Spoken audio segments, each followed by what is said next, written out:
It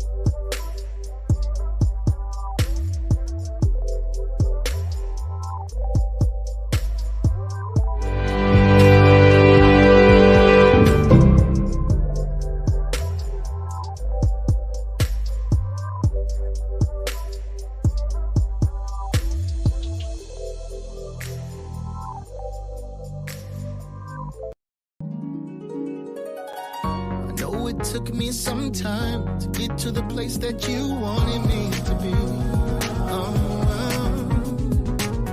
I know it was never you.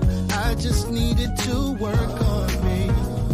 Oh yeah, you look so good, girl. What? We live together. You already know she gonna tell. That's what the streets said. Just the streets is talking. Said that. How was that? How do you feel dating multiple women, beautiful women in the house? It was cool. She was cool.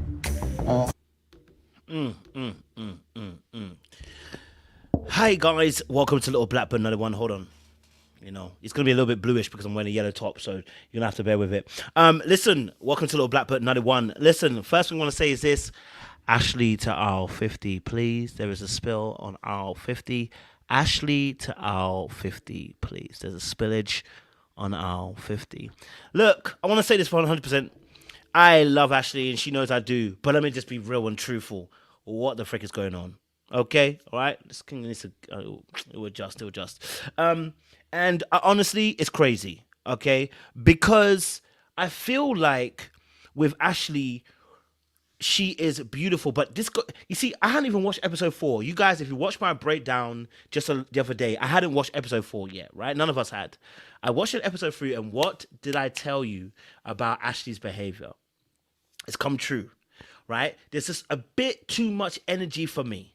And I feel like what's happening, I think what's happening on this situation with Ashley is that she's not fully healed just yet, right? She's been doing some healing work, but she's not fully there yet, right? She's been doing some healing work, but she's not quite there yet. And I feel like because she's not quite there yet, she's in that place, that place I always tell you guys about when you're finding your balance, where she's learning that she has to put herself first, but she's now putting herself first too much, where she doesn't have a good balance. She's gone to either extreme. And what that means is that she's still trying to find her balance in terms of healing. She's just not all the way there yet. Okay? She's just not all the way there yet. All right. So Ashley is trying to find her particular place, her particular, balance in some shape or form. Right. And unfortunately, she hasn't found it just yet. And so what we're seeing is the journey of Ashley, where she is trying to find her middle ground. I'm not angry at her. I'm not even disappointed. It's simply a case of somebody needs time to heal. She's not fully there yet. That's all. She's not fully there yet. That's all. Listen, she's not fully there yet. She's still got a little bit more work to do because she hasn't found that middle ground yet. So, unfortunately, watching her on this episode, it did hurt to see her in that way because she came off a little bit strong. Didn't give the brother a chance. We saw her with a text situation. She's almost overcorrecting. That's the problem she's having right now. She's overcorrecting. And that is something that happens when you are trying to find your footing and your place. It will get there. Okay? It does eventually get there. And she will hopefully be able to find that middle ground eventually. Okay? I think also situation, Zadia with Cameron. I mean, I'm starting to like Zadia and Cameron. I liked it. I liked Zadia and Cameron. On this episode, I saw more of Zadia, being a bit more, being a bit more energetic with Cameron, being a bit more open. I'm still waiting for a little bit more of the free-flowing, flirtatious behavior from Zadia. I haven't really got it just yet, but I feel like we're seeing a bit more from Zadia with Cameron, and I'm kind of happy for it, right? At the moment, you know what I'm saying? Then we've also got Sharice, and let me just say this now. If ever I thought Sharice was about material wealth, today was a day that I just knew. I mean, listen, let me be honest with you. Uh, I gotta ask that question, Sharice. What is it about Maurice? Let me tell you what it is. It's them Gucci slippers he was wearing with them well pedicured toes. Okay, it was them pedicured toes in those Gucci slippers. Okay, all right. If it smells like money, then it's gotta make sense to Sharice. Sharice, us, and all it's given is Sharice. All she cares about is money. Now, I'm not saying that's necessarily her, but the show is showing her to be like all she cares about is money. You know what I mean? That's all it's kind of showing right now, which is kind of a shame. And then also as well, Venetia and Jabari situation, right? So Venetia had a conversation with Gary. I really hope she goes for Gary. Did she choose Jabari again over Gary? I think I missed it. I'm sorry. I think I missed that last part. I don't know. I think Venetia chose Jabari over Gary. I want to be very honest with you. Okay, Venetia, what are you doing? What are you doing? This would have been a great time to change, because as much as the vibe is with Jabari, you know financially he's not on your level. Jabari has a habit of going after women who are not on his financial level in the past few years.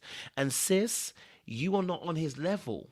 And so unfortunately, even though he may give you the vibe, he's not giving me somebody that's going to be a good partner for her, even if he doesn't make good money. I'm not getting that sense of energy. Because already he's trying to lock her down in when she said, I want to go through the process. He's already trying to lock it down, as in he wants it to just be him. And he knows she's on the process. So why are you trying to lock it down?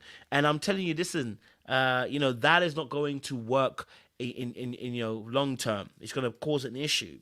So for me personally, I'm looking at Vern. I'm saying, Vern, Gary would have been more your speed. He is somebody who would have made it work, but you didn't choose him. So we have to kind of maneuver that. But listen, if you're new to the channel, we're going to have a super panel. I can see my people behind the scenes.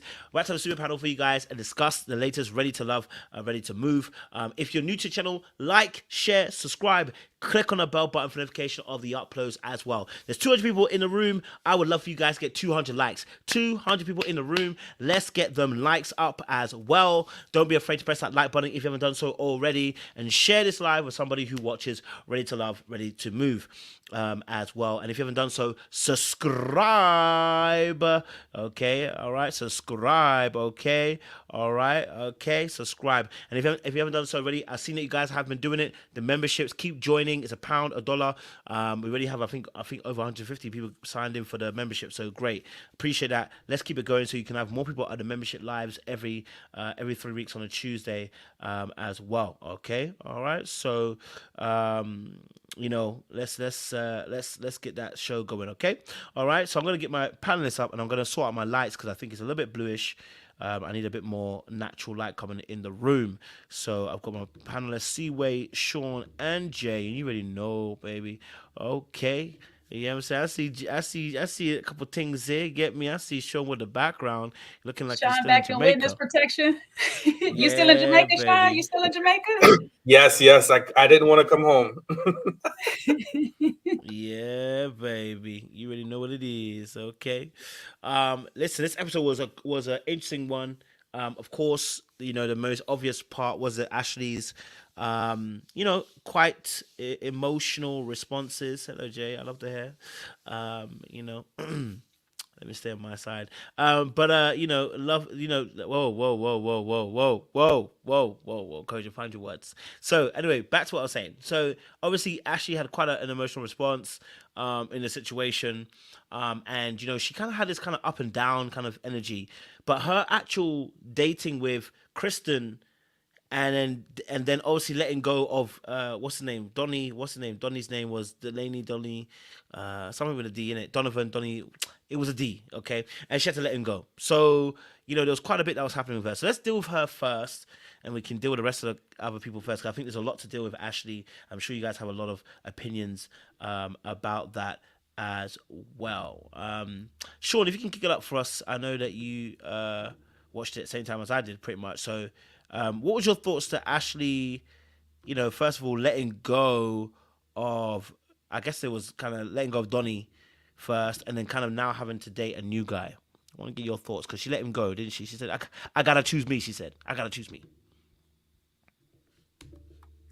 Yeah, it puts me in the mind of there's a music Soul Child song is like, pretty much part of I'm gonna mess it up, and I'll look it up later and get the exact title of the song. But it's like, don't blame me for the hurt of the last guy, and that is what Ashley is doing, because I think she blew the whole thing off the roof with old boy about Textgate, and I get it that it wasn't the most ideal of situations where he, hadn't been in contact with her over the last couple of days. But I think you got to give people grace sometimes, and she just blew it all out of proportion because she's so hurt.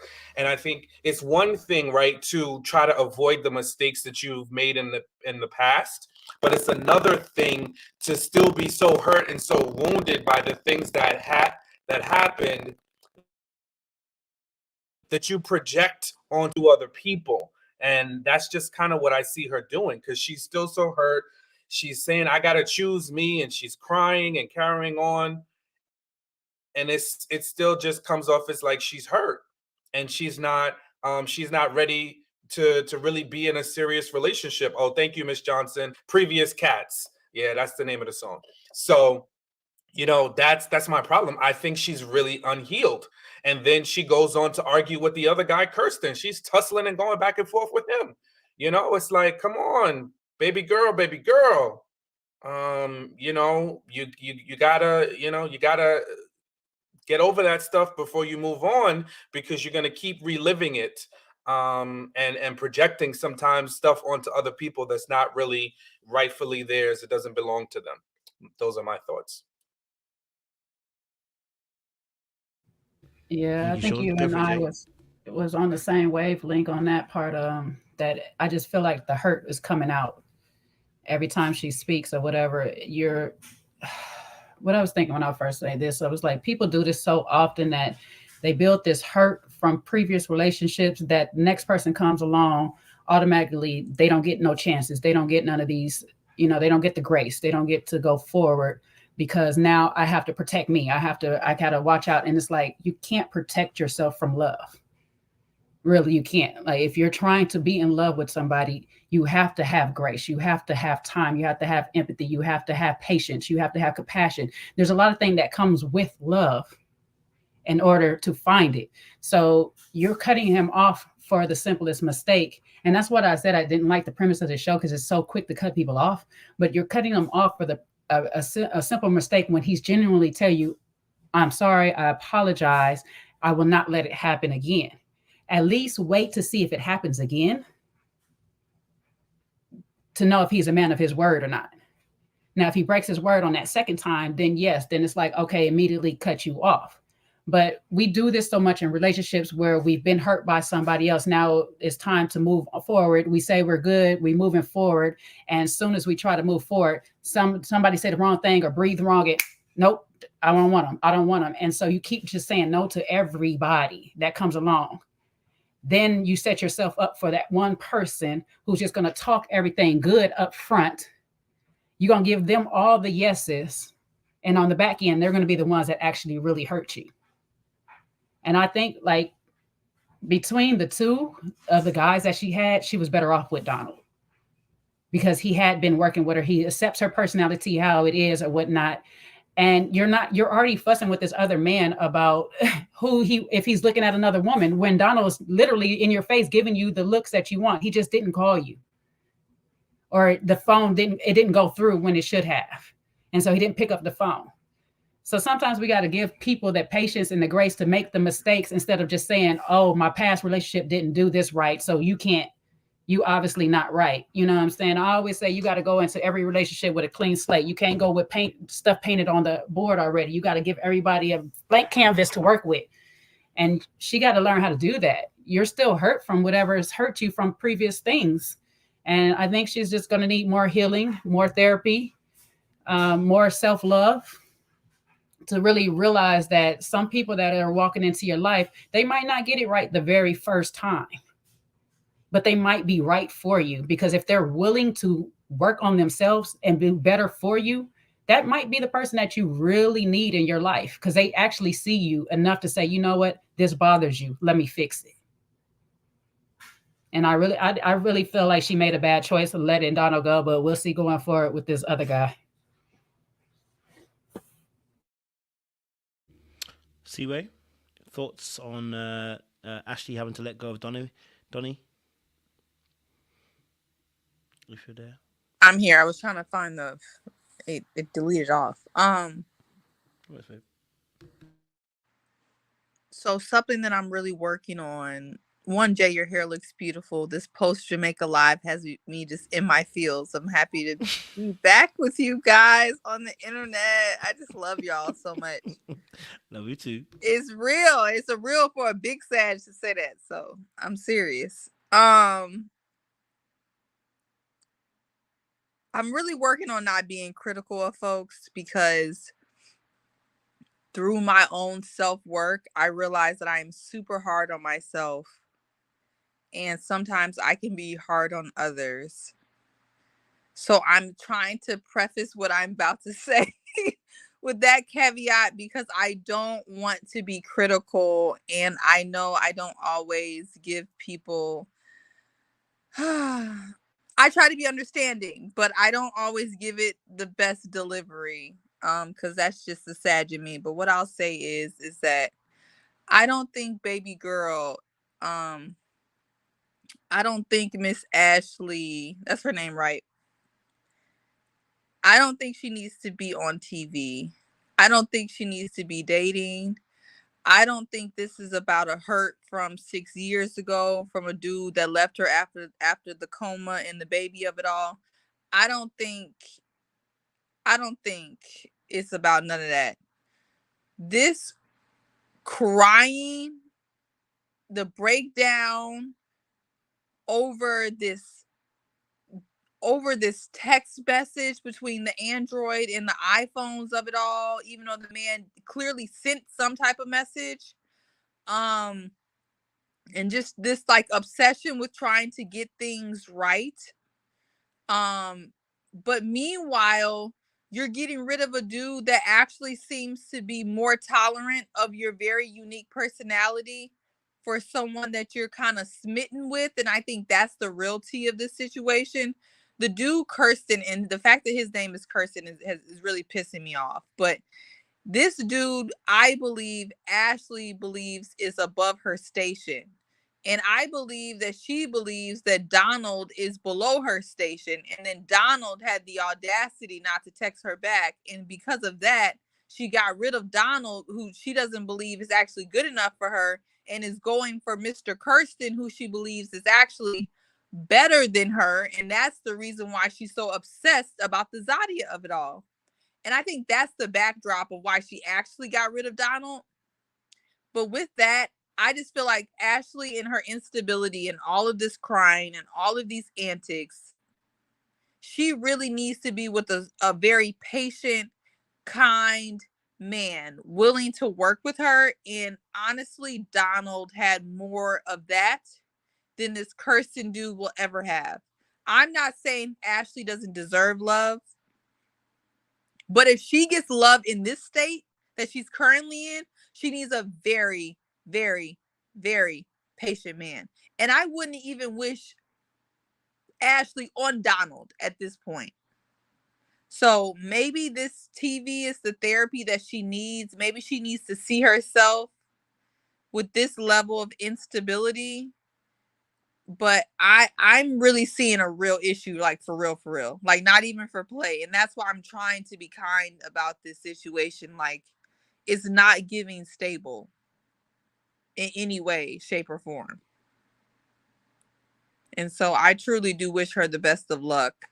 But Kirsten will not be the soft landing spot that she is looking for at all.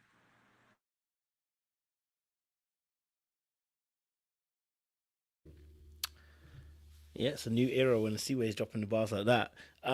Listen, I definitely can take into account what you're saying, Seaway and Jay and Sean. I'll keep my response a bit short because I want to do a separate video for her. But I definitely feel like, I'm gonna take a different course because I believe that there is some past pain there for her. I feel like she is. I think there's a pain of rejection there, and I feel like that when she's dealing with these men, Donald specifically, you know, when she was saying, "Oh, I've got to choose me." Basically, what she's trying to do, she's actually trying to rewrite history. She's trying to practice changing how her results come out. Unfortunately, because she hasn't found her balance in her healed state just as yet, she's prematurely cut off the guy actually that she could have potentially seen a bit longer and seen if this could have worked. Because when you read the situation for what it really is, she's actually overestimated the situation. The brother did text you, right? He texted you 3 times and it didn't go through. But she couldn't hold that thought process because in her head, and this is where something when, like I said, when you find your balance from healing from trauma, that you're able to react to situations in a different way. She couldn't get it out of her head. She locked into the idea that he didn't want her no more. And that he, if he really wanted her, he would have gone over and over and beyond. But that's because she hasn't realized that she's not balanced in her healing state. She's on the other end of the extreme. And so because she wants to choose herself, which is fine. You want to choose yourself. We're not going to say, no, you shouldn't choose yourself. And we shouldn't put yourself first. But she went to the other extreme where she was like, any little thing, I'm going to nuke it. You know what I mean? Any little thing that shows a sign of you might not want me, I'm going to get on it. And that is a part of, I believe, a part of that journey when you're learning how to be in the middle, when you're trying to heal from. And unfortunately, she just couldn't let go of that narrative, right? But I don't take away from what you're saying, Seaway, in terms of Donald being the lower and Kristen being the higher. I can see that too. You know what I mean? I think that plays into it as well.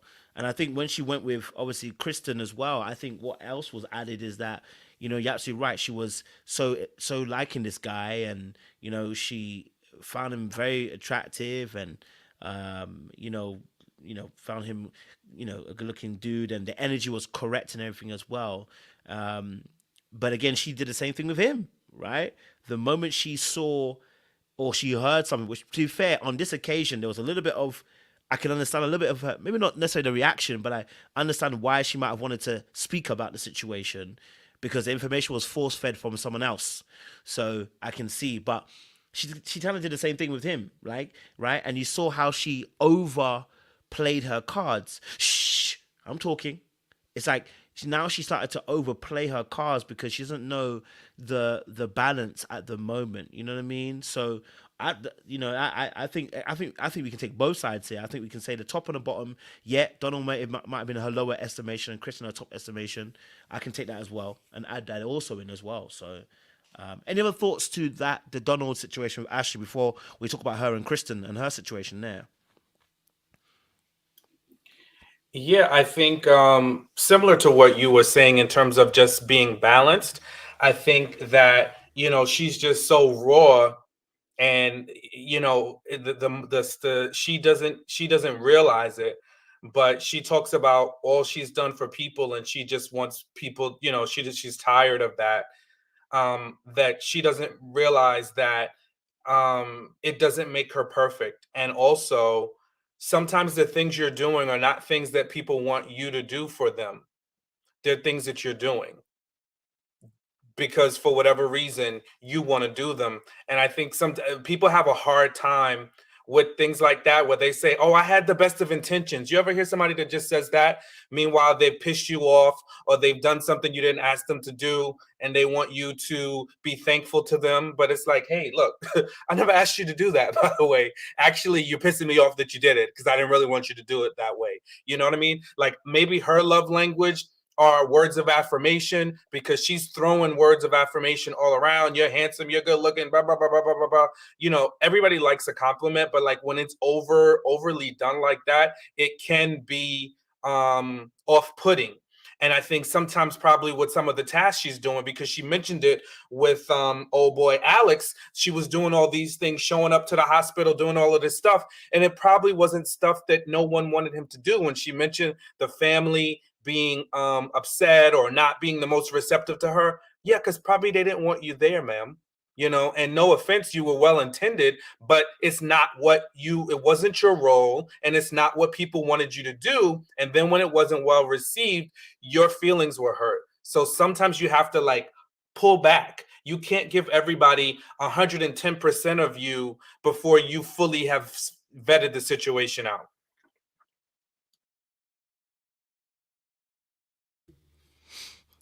Okay, cool. The next part, obviously, then is her talking to the gentleman, and I'll play the clip so you guys can be reminded as well. It got to a serious point in the conversation. Let me just put this on the file speed so that we don't get no copies rights. Let's go. Like a personality. It's okay. No complaints. No complaints? I mean, No complaints. okay. But you were better. That's why we're here. Yeah, Hold so. on, let me In go. the house. It was cool. She was cool. How do you feel dating multiple women, beautiful women, in the house? It was cool. She was cool. Like a personality. It's okay. No complaints. No complaints? I mean, No complaints. okay. But you. So her date with Kirsten, she actually asked him about Zadia, and actually, just to narrate really quick what happened, she asked about his date with Zadia. He told her, "Listen, it was all cool, but I like our date better." And then she ended up then saying about him dating multiple people, and then trying to get him to home down on one date, about him dating exclusively, which I didn't get, because, baby, if two of you girls choose the same guy, I don't know what you thought. You know what I mean? He doesn't have a choice in the situation. But yeah, that's another word for another time. And then obviously, then she said that obviously that Zadia, then Zadia obviously then was one that obviously let her know that he was being a little bit googie gaga on their date, and I think that's where probably the triggering kind of started for her. But I wanted to get your perspective on Ashley and the Kristen situation. I'll play a little bit more of the clip for you guys, so you guys can just be refreshed a little bit, and then you can discuss this as well. You were better. That's why we're here. Yeah, so. That's why I had a much better time with you. Good. Okay. I didn't know what happened with you and Zadia. I know everyone's a great catch, so I'm like, hey, You keep bringing Zadia. I have to. Why? She went on the date. Okay. No. But we're here. I get all of that, but at the end of the day, so I don't see if I'm that she's making- not here, though. Can we be here? I'm still here. Baby, yeah, it went left real quick. Who would like to go first in this one? Because this is a difficult one. This one's, yeah. Go for it. Oh, Jay, did you want to go? Go ahead. I'll go after you. I think this is a really great place to talk to as women. I know y'all are here, Kojo and Sean, but I need to talk to the women here. Go for it. We got to learn how to crash out and take our L's a little bit more smoothly. And we got to learn how to observe and keep it pushing without announcing. Because this man, Mr. Kirsten, did not deserve, nor did he needed to get his ego all built up and pumped up for all the energy that Ashley was giving him. He didn't even do anything to really require that. If you are feeling like, so her feeling is that she picked him, but at any given time, he could pick Zadia, right? So if that's your feeling, you can hold on to that. I'm not saying ignore it. I'm not saying not peep it. But that's never nothing that you needed to announce to this man. Your job is to get to know him, to feel him out. And if at any point you felt like you were second to Zadia, or if you felt like you were second to anyone, then you're allowed to move around. But giving this man all of this energy, crashing out on TV for what? If you don't like it, move accordingly. There's so many times, like, I get it. I feel like she feels like she's taking L's. She's been second fiddle, right? And I feel bad about that. I feel like all women, we felt like that at some point. but you can't go about it like this. Because if I'm that man, I'm thinking you're insecure and that's going to be unattractive. And I think you're acting crazy too soon and that's going to be unattractive. So whatever you were trying to get out of that man, you already done messed up. And she separately and apart has to deal with her insecurity when it comes to Zadia.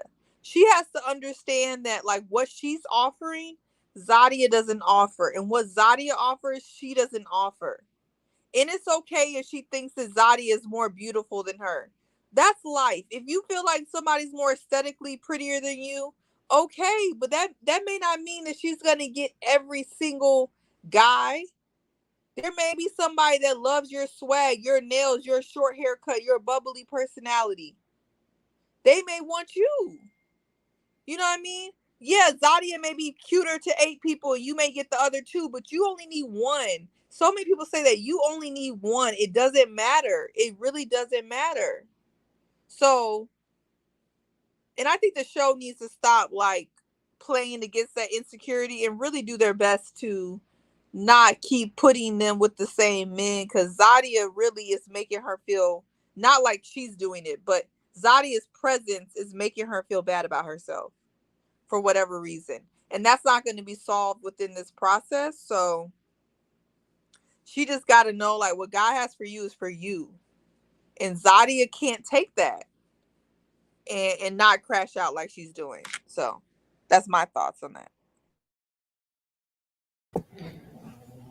I think the most puzzling thing for me with Ashley is her twerking on the fence when it comes to things. Because in the ladies' lounge, she sat there and said, it don't matter that we dating the same person. If they picked one of the other ladies over me, it's still a catch. They still got a catch. So it doesn't matter.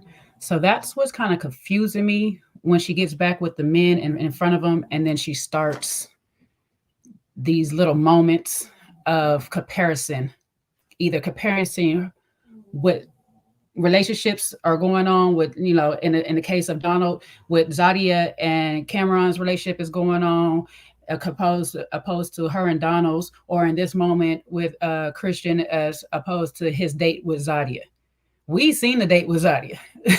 It was kind of awkward and weird. Like, you know what I'm saying? He is enamored by her beauty. However, it was a weird conversation. It didn't flow. The date with her flowed. So it's like, to keep pushing on when he gave you the first answer and said, hey, listen, I Zadia was cool. I had a date with her, but I enjoyed the date with you better. We need to leave it there. Like C. Wayne to say, just cut your L's right there. Like, I don't need to know no more. I don't need to torture myself any further with any more information. And I don't need to badger you anymore, because the more I do it, the more insecure I do look, the more I push you away, the more it's telling the man, let me go, let me move around. I need to move around, because clearly this one's a little bit unstable. You know, confidence is king in a lot of things. Confidence will walk in the room before you do. And I really want her to get enough self-love to keep that same energy she had in the ladies' lounge of saying, we all a catch. If that man wants Zadia, let him be. If he feeling Zadia wants, he sit there and say, no, I actually had a good time with you more. Let's live in that moment. We need to stay in the moment. We got to stop killing the moments when we sit there and say, okay, well, we had the conversation, we done, we over it. I got what I needed from it. I don't need to come back 5 minutes later to sit there and say, but you know what about this? One more thing on this though. One more thing. Stop bringing Zadia up. He on a date with you. This is y'all date together. This is not you and her, Zadia and his date together. This is you and his date. That's all that matters right now. You're not going to be able to control his every whereabouts when he's not with you. So in the moments that you're with you, you need to be asking the right questions, paying attention to what he's doing and what he's saying in those moments. And when you have those little moments and y'all outings and all that, then you can watch how he moves. But right now, all you got is this moment to figure out who this man is, not figure out how much he's into Zadia. Unless you're vetting for Zadia, if that's what you're doing, that's a whole different thing. And if Zadia is telling you that she likes this man, that's a whole different thing too. But clearly it didn't seem like Zadia was trying to talk to him anymore. So he sounded like he was fair game. So if he was at all looking at her for a little bit, that's okay. Men going to look. You cannot control their eyes. That's what they do. That's what we all do. We all look. But you got to understand, if he's coming home and he's giving you the attention that you want, he's giving you the praises that you need, that's the man for you.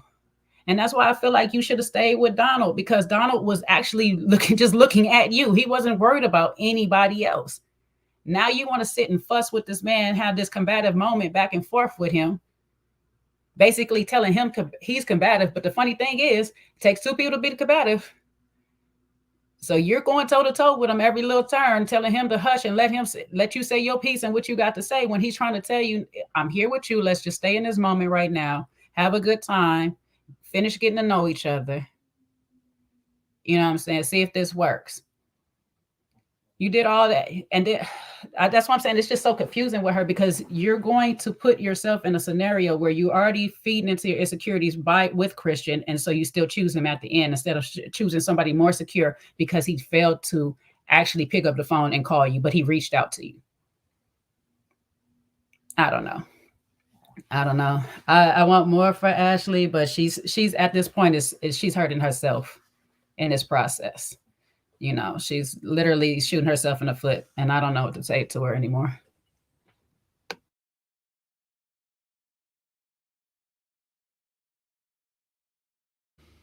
Go for it, Sean. Yeah, I mean, the only things that I would add is that, and I saw this in the comments too, and I was just thinking, this is like it's almost like, I don't know, maybe a little bit of self-sabotage, where it's easier to just kind of keep dismissing people and finding problems in some way, versus being in a relationship, which, as we all know, are like mirrors. And I think she's scared. So I think that's part of it. Is like, she really is scared to be hurt again. So she just finds these little things to just nitpick someone to death about. Because just like Jay mentioned, she had said earlier, like, I don't mind, because Tamika asked her, how do you feel about dating? You know, how do the ladies feel about dating the same guys? And her approach was, listen, I don't mind. It's somebody for one of us, right? It's no competition here. And now she's spinning out of control. And I don't think she can ever just relax and let the process be, and enjoy the process, and allow people to fully get to know her. Because everything that I saw from Kirsten prior to this moment, he liked her. I think he said that in the last episode, like, he liked her energy, he liked the bubbliness. And I think showing your hand so early, so soon, is now gonna make him back off. Like, hey, I did like you. Actually, no, you're wrong. I liked you. And hey, they put me on a date with Zadia. She was attractive. We had a great conversation. What you want the man to do? Turn his back to her and, send smoke signals to her? No, they're going to engage with each other. He's going to, see where that goes. And I just really think she has to learn how to just be level. It's too erratic. The minute something she feels goes wrong, she's popped off. And I think that, she just has to learn how to manage her emotions a lot better.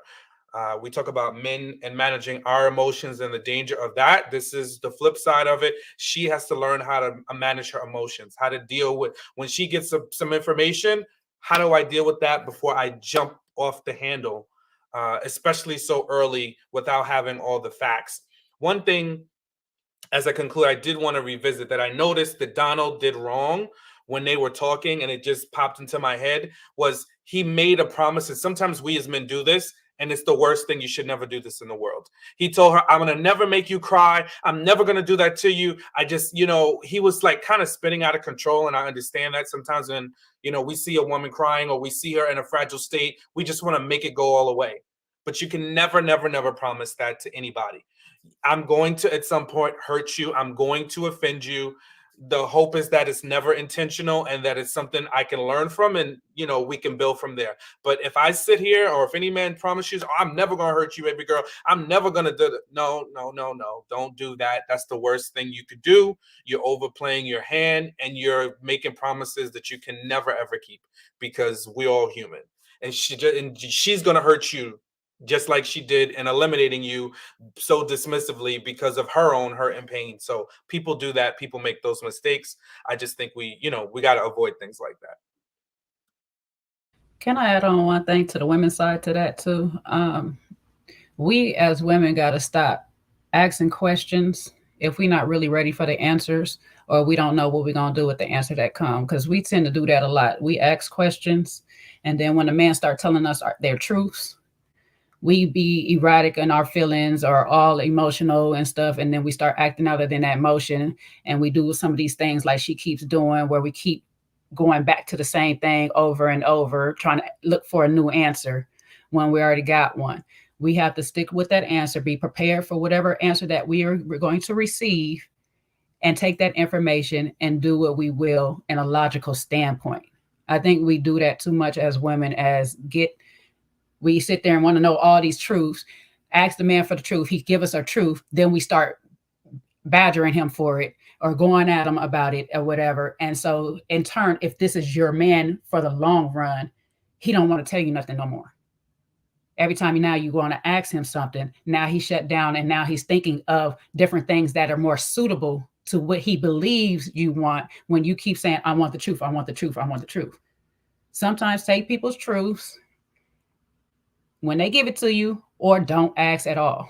Just let it be. Live in your happy little blissful bubble, and just let things be where it is. And if you actually want the truth, be prepared to move accordingly to whatever that is.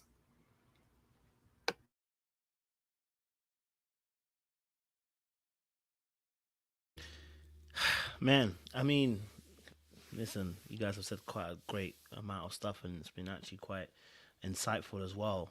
I think, my small addition with this situation of Ashley and Kristen is that, I feel for her, man. You know what I mean? Like, again, she got some information from Zadia. I want to be fair to her and say, I don't know what the frick Zadia said to her. You know what I mean? Which didn't help her insecurities in the first place, right?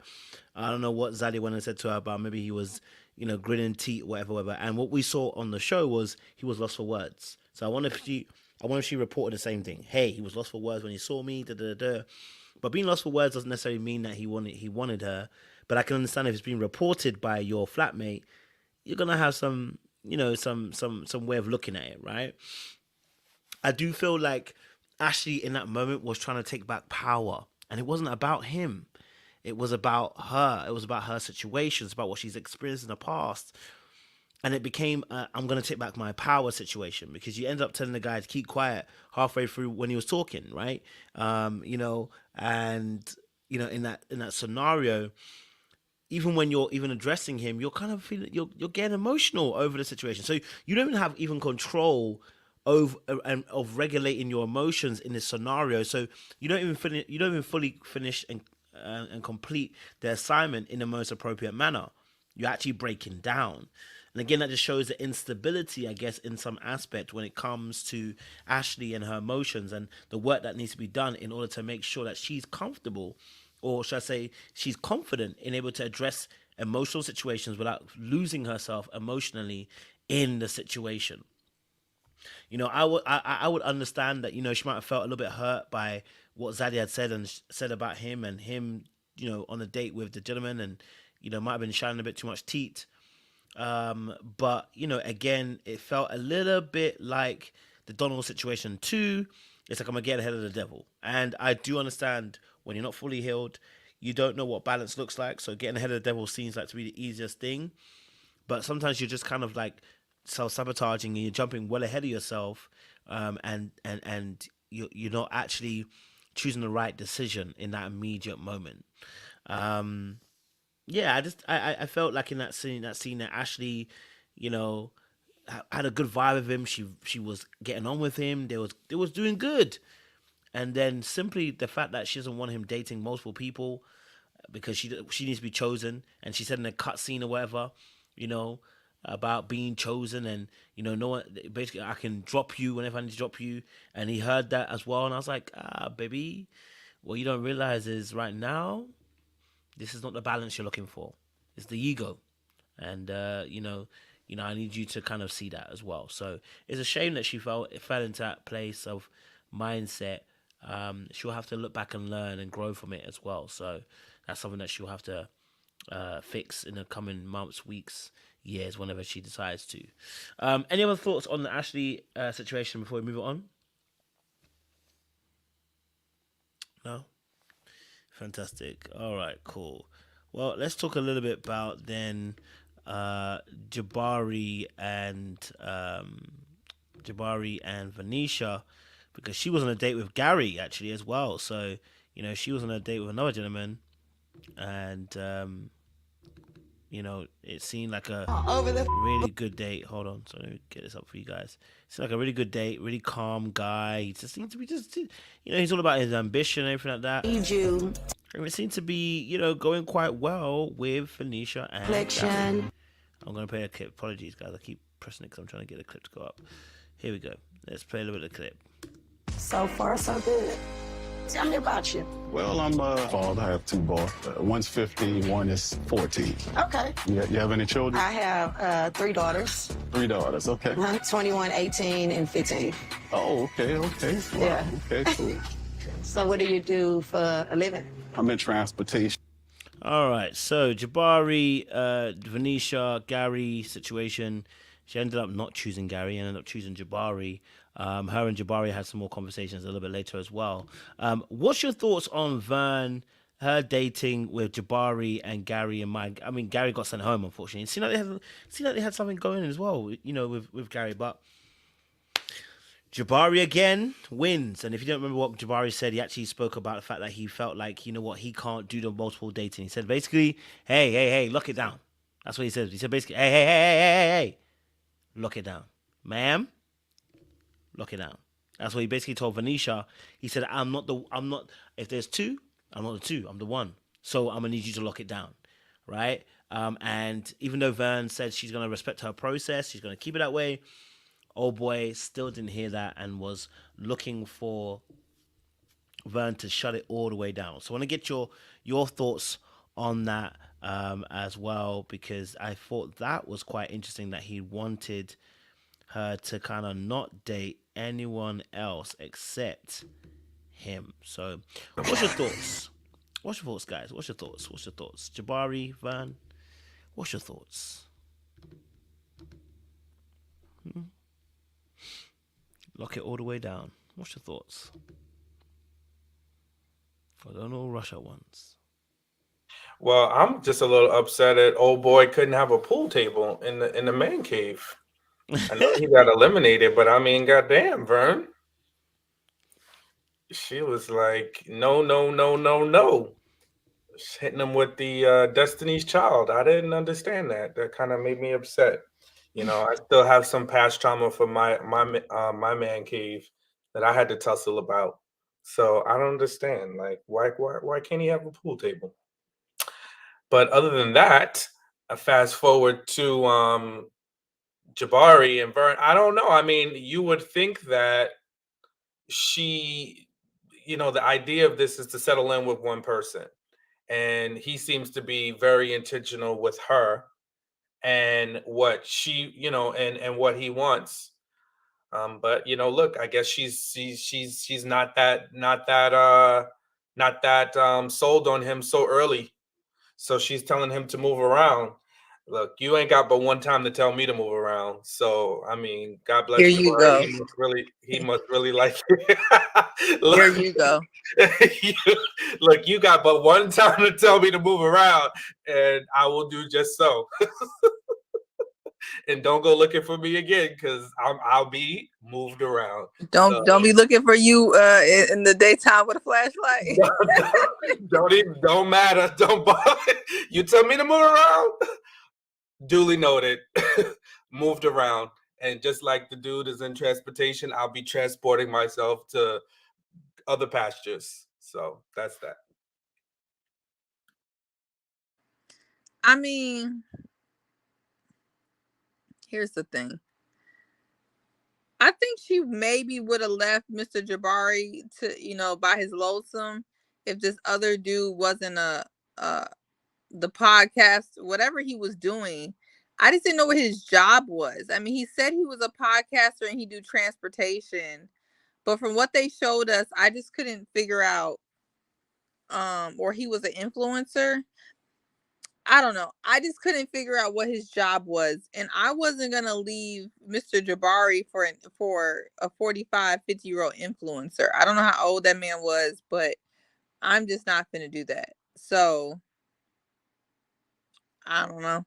I think perhaps she would have actually maybe given it a try because they seemed like they had a vibe. Body.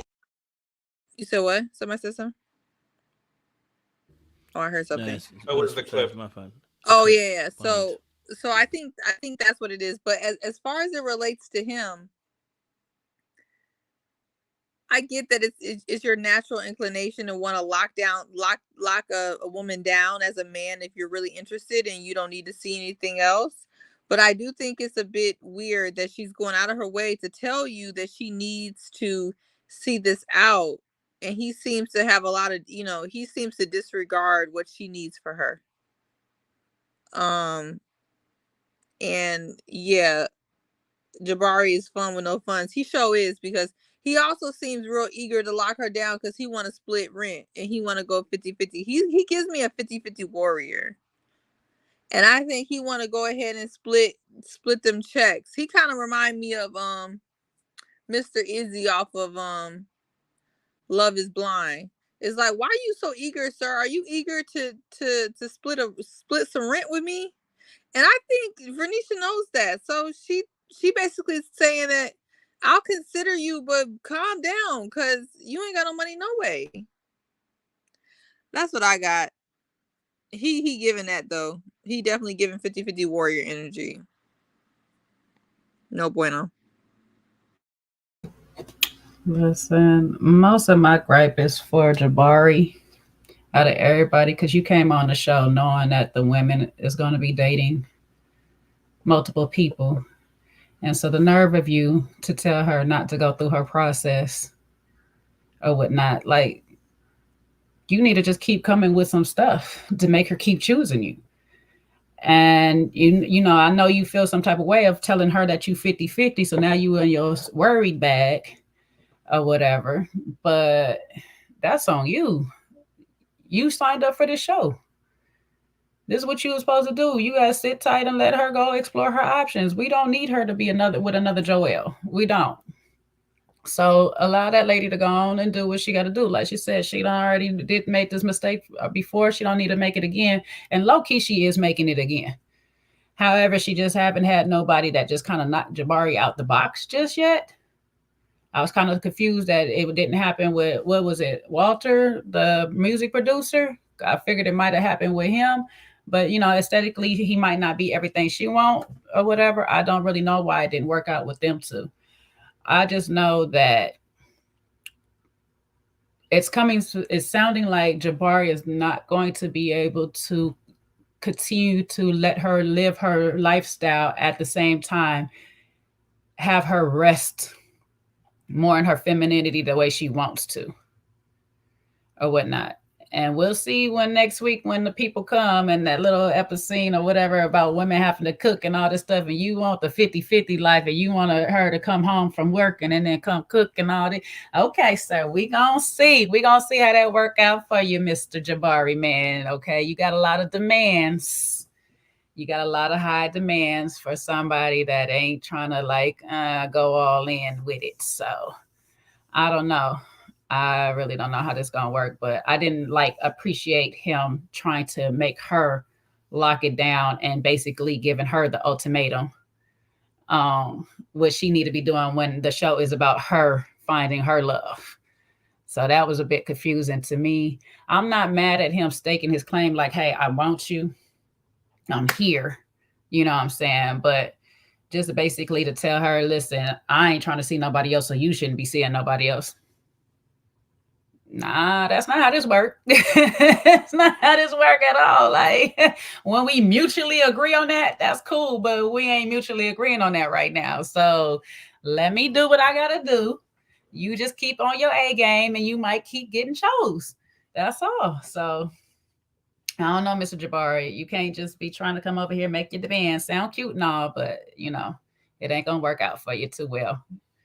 Don't let somebody miss the right come along. Jabari might get left.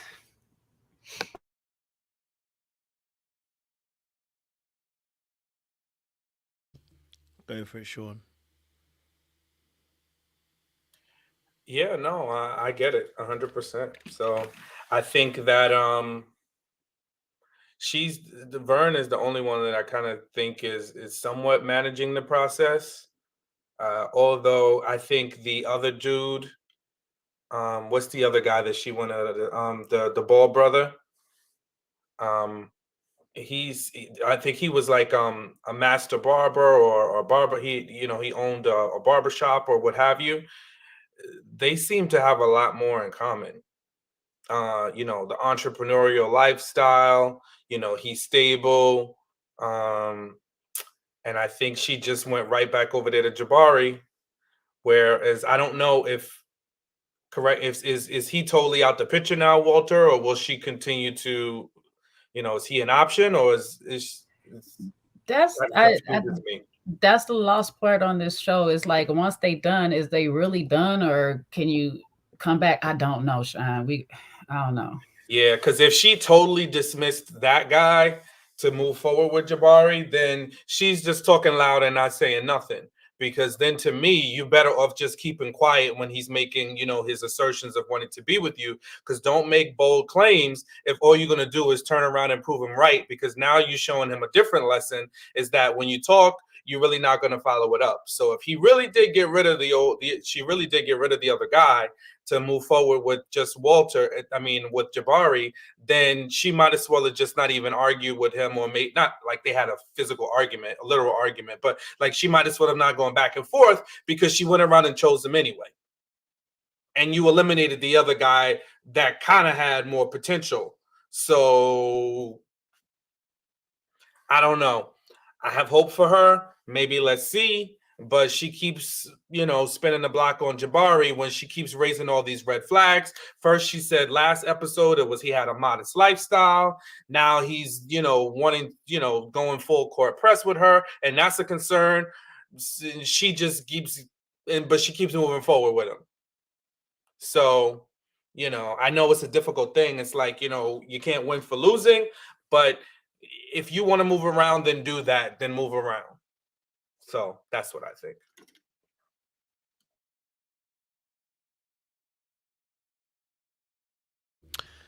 Yeah, listen, I think, with Vern, I think she got a little bit sucked and drawn into her usual type. I think she's doing a bit better than she normally would, that she has done in the past. She just hasn't completed the mission all the way through. Because I think Jabari at this point needs to get off the next stop, right? It should have been the previous stop, but you haven't done it. Okay, next stop, baby. Yeah, take him off. Yeah, next stop. And the reason why, again, is because, I think that she did miss out on the Walter guy. He seemed very sensible, very stable. And that should have been the pick. It should have been Walt. It should have been Jabari. Thank you. It's been good. I know I got some sexual chemistry with you, but I'm here to find the person I can love.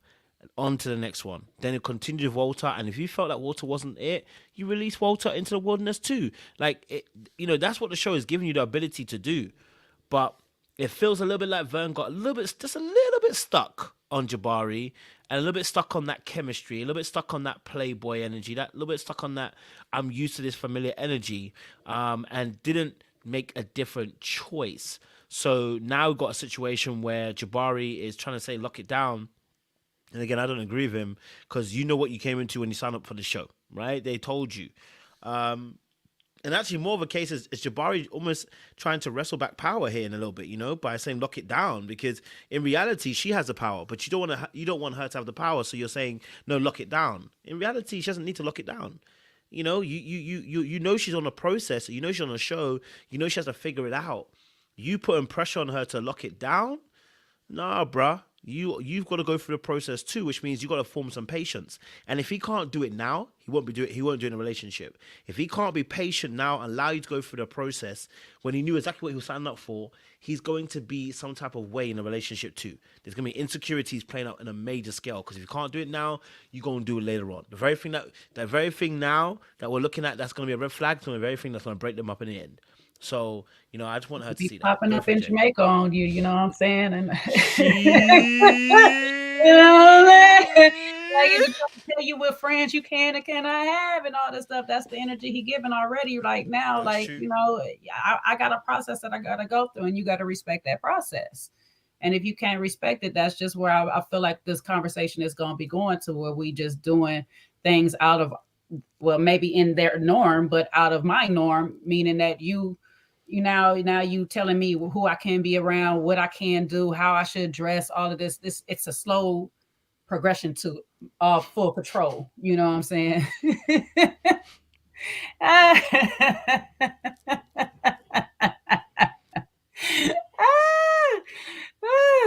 Child, listen, you got to be there to know. Everybody was not invited. Sorry, Sandria, is nothing to you, sweetie, but there's somebody else in my camp that was not invited, and I was not happy about it. So there it is.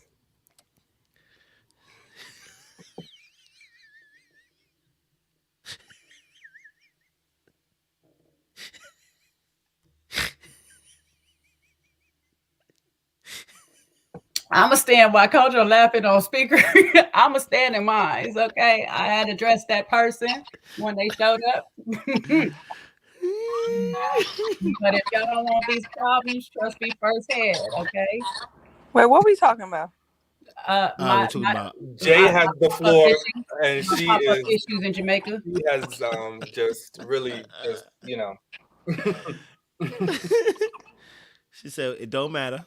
Don't matter. Oh my goodness. I popped up issues in Jamaica, the people that popped up in my camp.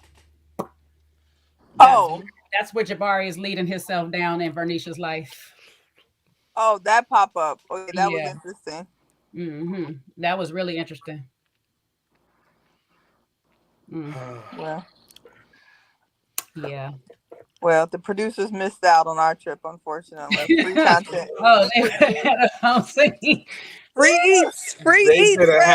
Listen, they could have had like. If they wanted the drama, they would have got it from me that weekend. They would have definitely got it from me. That's how I know OWN ain't about their money. Because if I was OWN, I'd be like, okay, these Negroes going to Jamaica. Let me put a camera somewhere. Let me be paparazzi somewhere. We thank God they weren't there. Yeah, thank God. It's a dunya. It's a man in a dunya. We thank God they weren't there. So obviously resetting the room, because people shouldn't pop up. Obviously, we should pop back into the topic. So popping back into the topic. Because we don't want to pop up on anybody. So talking obviously about Vern and Jabari, you're absolutely right. We don't want to see you pop it. Him trying to. It's a slow kind of like, I don't even say slow, but it can be a precursor to what you're going to see in a relationship. And I think someone put it in the chat. Vern might think she's in control, but you date this guy, the control slowly creeps up on you. Before you know it, pop up in Jamaica. So it's you don't want to be in that situation. You wanna be making sure that this person generally has your best interests at heart, and that person's able to respect your boundaries and respect your time and respect your process, which is what Vern is saying. So she shouldn't ignore what Jabari's doing. What Jabari's doing, she shouldn't ignore that he is slightly trying to evade the process and trying to make her speed up her answer. Because that's what he will do in a relationship too. He will now know that he can push you for an answer and speed you up later on in a relationship. So you don't want to be in that position. So she just needs to. I personally think she needs to let Jabari go. That's not even her level that she wants. So if that's the case, I'd say you gotta let it go. You gotta let it go, okay? Because it won't work for your relationship. You know what I mean? It won't work for your relationship. Any other thoughts left on Vern, Jabari, and Gary's situation?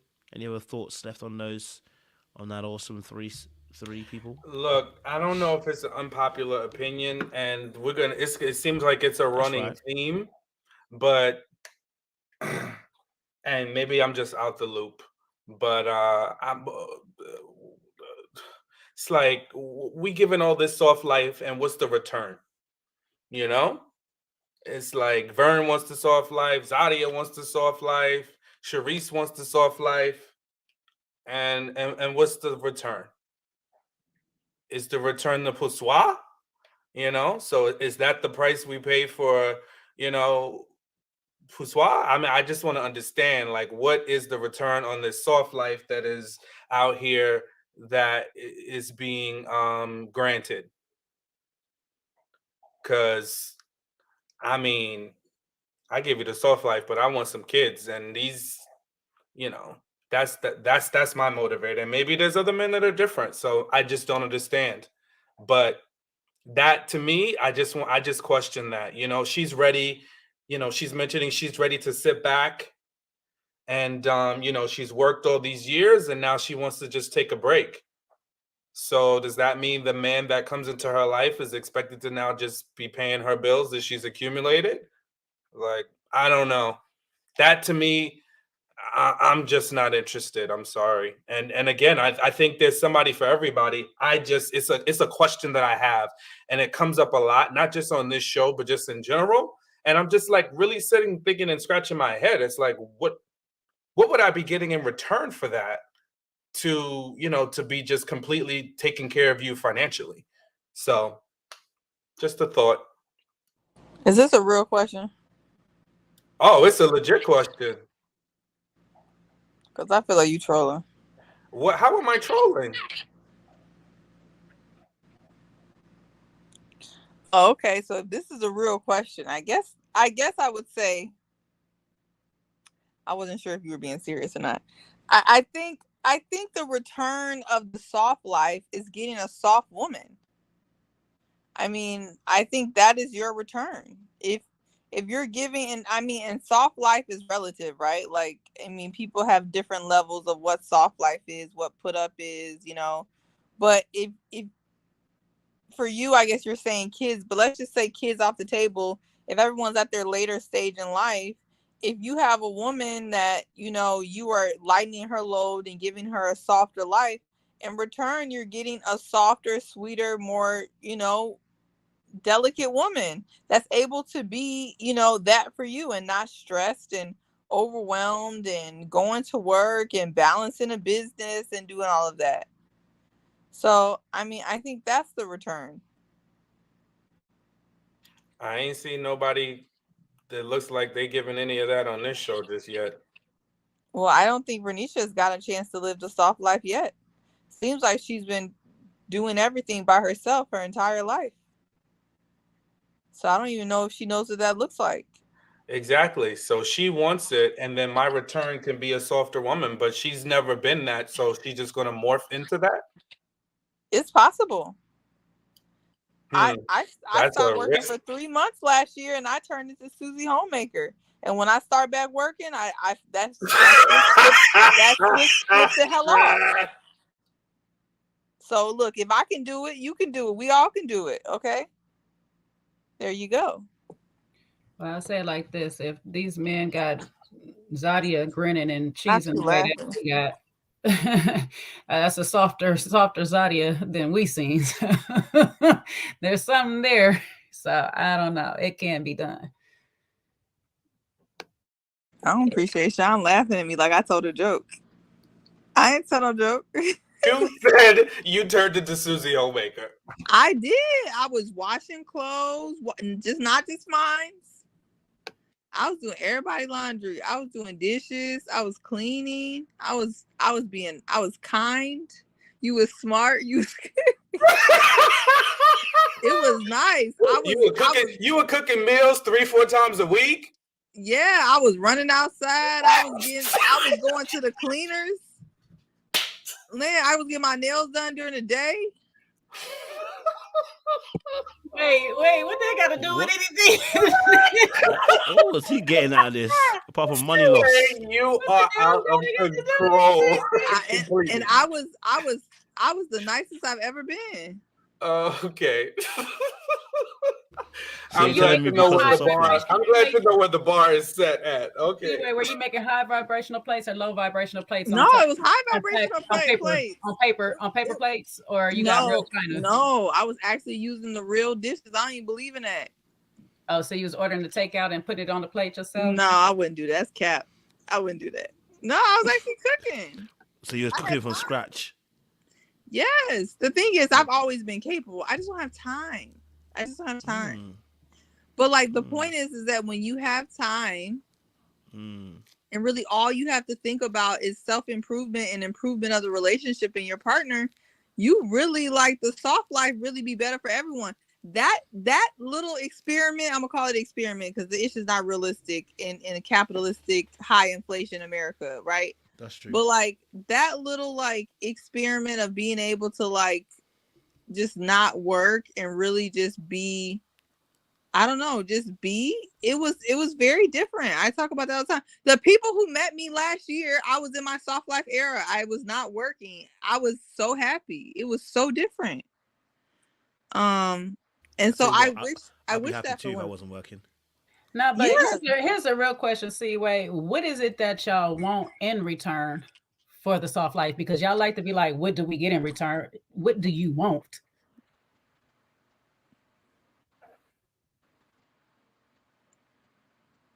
You don't even know. They want to complain. Exactly, that part right there. You ain't even got a list ready. I'm not the one asking for a soft life. I can tell you what I want. Yeah, but you're asking what do I get in return? So if you're asking what do I get in return, what do you want? Let me tell you what I want. I want guac 3,000 daily. That's how you get that though. You take a woman, you take work off the table. You know what type of motivation that is? That's fantastic. So that's it. Guac 3,000 needs to be on demand. Okay, that's number one. Number two, I need kingship treatment. When I come through that door, baby, take my shoes off. You know what I'm saying? Like, baby, take my shoes. Run up a bath for me, ready for me. So when I get ready, I can go into the bath. You know what I'm saying? Get myself ready. You know what I'm saying? I want the food on the table. Like, hey, babe, I got the food. Or if you already cooked it, babe, the food's already in the oven. I'm warming it up for you when you bring it out to me. You know what I'm saying to you?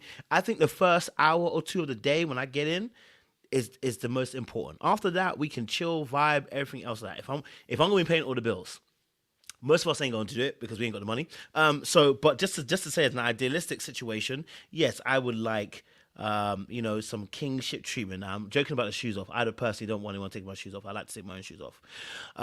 But just the kingship treatment. Like greets me with some panache and some love. Greets me with some peace. You know what I'm saying to you, with a smile. You know what I'm saying? And really, I really mean it when I say this. Guac 3,000, please. Your royal penis is clean, Your Highness. That's it. I need some of that. I need some of that. I mean, that. You know what I mean? I want to see you. You know what I mean? I need you revved up. You know what I mean? So that I'm ready to go. You know what I mean? Room. You know? Yeah. So that I can release the tensions of life. I'm feeling it on me. So I don't really need much. Cooking, sex, and some peace. You know what I mean? You see all the women in the comments. Everybody's saying you ain't even asking for that much if they didn't have to pay no bills and they weren't working. That's the crazy part. Nobody will even be arguing. Where the tension comes in is that when people think taking care of kids at home is a soft life, because that's not.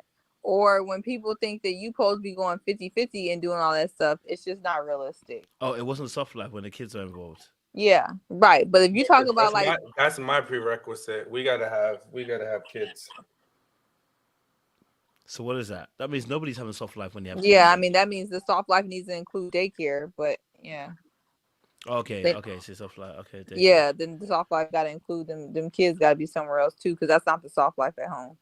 Well, like a nanny. Yeah. And y'all still gonna find a way to disrupt my peace. There you go.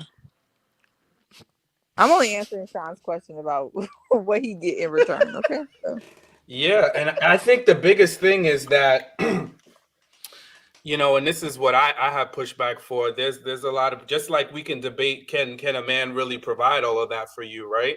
And I think there's a lot of debates about, some of the modern women, especially nowadays, are they going to be able to provide that piece? Are they going to be able to give all those things that are going to make us want to get out there, work harder, and to be able to provide that soft life? And I think I got some pushback on that a lot of these ladies, maybe some, but a lot of them ain't really up to par with you know providing that part that makes it easy for us to do that. They want to parse out the things that they like to do and then farm out the rest that they don't want to do, right? Because hey, listen, if for me it's important that my kids are taken care of, and ideally best by the woman that gave birth to them, because that's what makes me feel comfortable and confident, right, at the end of the day, versus some third party provider that we're paying.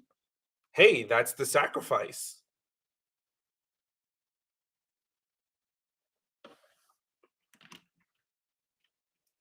Oh, thank you, Dale Music. Because Zadia, and another thing that made me think of that was that comment that she made, that millennial traditionalist. That's word salad. Yeah. It's kind of like, I'm going to pick and choose. I'm going to do this. I'm not going to do that. I'm going to do this. I'm not going to do that. When she said that, I was like, yeah, girl, I'm glad you gave it a name, because that's me. I love that. I'm glad she put a name on it. That is a nothing So you name. want, so you Millennial want, traditional. I was like, yay, we finally got a name to it. That's what's up. so you want the provider, but you want to be able to work whenever you want, basically, in a sense, earn your own money and stuff. Oh no, that's not that far.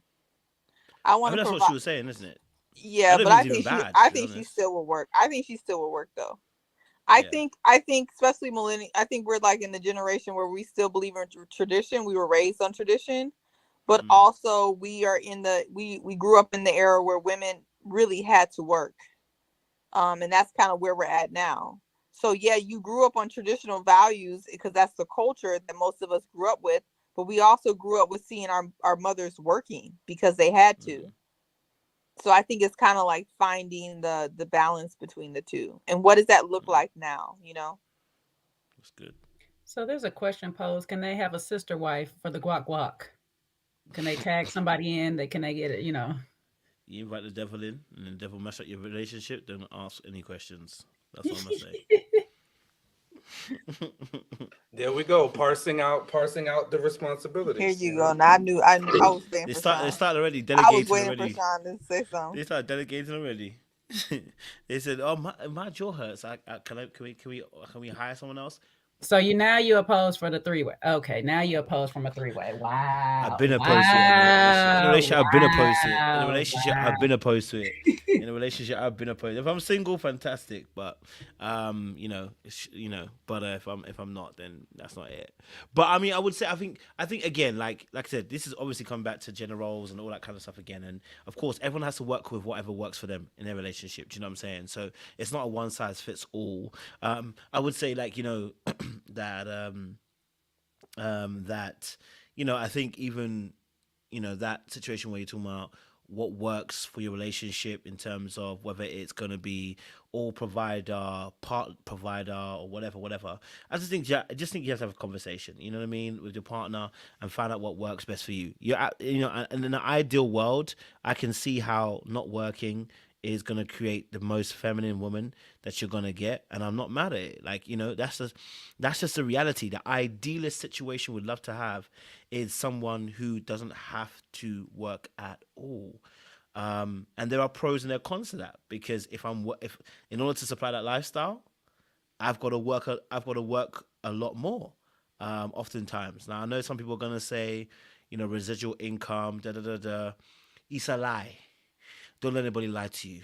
Okay, there are very few people in this world that can earn millions of monies and not have to spend time keeping check of that millions of monies. You understand what I'm saying to you? There's very few people in the world. Everyone else, no matter how much money they make, they are keeping tabs on the money they're making. They're entering new ventures. People who make that kind of money are also addicted to making money. So they're always trying to find new things to do. Their time is not going to be spent at home with you. You understand what I'm saying to you? So it doesn't change. There's always going to be a give and a take. You just need to be okay with whatever give and take there is for you personally and what's going to work for you personally. I can't say should or shouldn't do. You know what I mean as well. So yeah, that's just the reality of the situation in that respect. Okay, so let's go on to then Sharice, and I'll leave Zadia for last. Sharice and and Maurice and what's the other guy's name? The new guy, the master barber. What's the new guy? I can't remember his name. We just call him Master Barber because that's what his name was. The Master Barber. Because I thought first, I was like, yo, Sharice, you're not going to want this guy. First of all, it doesn't sound like he's going to make the money that you want. But number two, he sounds like he's done a bit of healing work. Sharice, I don't know if you're going to be able to contain this guy. You know what I mean? Because when he started talking, I said, this guy sounds like he's done some healing work. I said, bro, you going to find out on that second date that you said you want to go on, that you're going to find out that Sharice ain't what you think she is right now. But obviously she chose Maurice instead, so that doesn't get to happen anyway. But what's your ladies and guys' thoughts on Sharice, her date with the new guy, Master Barber, and also her guy Maurice as well, who she said he's a little bit arrogant, he's a little bit cocky, you know. What's your thoughts, ladies and gentlemen? I'm sorry, Maurice took me out when he sat there. Was like, I think we're getting deeper. Oh my days! I know he did not, because you weren't. It's all the time we're spending together. I said, say what now? You ain't going nowhere because you got right back on that food and stopped talking to her all over again. So what deepness are y'all getting? She was sitting there staring at you eat her food and had to tell you I guess it's now our food. Whatever. You gonna eat that? Right. I'm like, y'all finally get a chance to sit down and actually talk. And again, you're still not talking. So I don't know how level deep of the water you trying to get into, but baby, your toenail barely wet. So I don't know what's happening here. I did appreciate the conversation with her and the master barber. I can't remember his name either right now. I thought it was bringing more of her out. However, I'm still confused on her and this accountability thing, because I'm like, you want everybody to take accountability and see the accountability in themselves, but you don't see where you fall short all the time. So I'm like, is you wanting people that be accountable for self so they can hold you accountable or something? Because that whole thing with Zadia was still a mess. You still trying to tell Zadia that she need to take accountability for lying on her coach. If that's her coach, let her lie on it. Like, why are you so pressed about what's going on down there? She ain't got to out herself if she don't want to out herself. So stop worried about people that take accountability, and you can only focus on you taking accountability for yourself, which you barely do. So I didn't get that, but I was like, she was impressed by this man because, you know, he understood his faults in his previous relationship. I can't remember. Did he say he had kids or not? I don't think he had kids or anything at this point right now. So I think that was more of a plus on helping her get rid of Maurice even more. So I wasn't surprised when she decided to go ahead and did she let Maurice go? Wait, I'm getting it right? She did let him go, right? She did let him go? Or no? I think she did, right? Okay, I'm just making sure. Did she not let Maurice go? No. She kept Maurice. Oh, Lord. I was confused whether she let him go or not, too. I didn't know what she did. Oh, Lord Jesus. Okay, never mind. I don't know where I'm going with this anymore. So y'all go ahead and go from here, because she just blew me with that when she didn't let him go. Wow. Okay. All right. Did she determine this episode? Because I think there's some things. I don't think she made the choice like this episode, if I remember. Maybe I'm remembering it wrong. Was she the last one? She was the last one at the end. That's what somebody said. A couple of people said, I don't think they like made a determination. Oh, okay. Okay. Yeah, I was like, so I hope she let him go. Yeah. I hope she let him go and stay with this guy, because, you know, she's already had a person for something and stuff. So yeah, I'll end there. But yeah, Sharice, you're a lot to work on. So yeah, and I want to just clarify, because I had confused it because all the guys shuffling, the moving all around, the reverse Uno they keep doing. I thought that the master barber was with Vern, and that wasn't the master barber. Sharice had the date with the master barber. But yeah, no, I think that, and this goes back to, and I know Kojo, we kind of talked a little bit about Deborah from Married 10 Years. And look, I have to agree with her on this one. I can't even state it like it's my own opinion. I feel like when she just mentioned a valid point. Like, she keeps wanting more and more from Maurice. Like, I want him to talk more. What are you saying?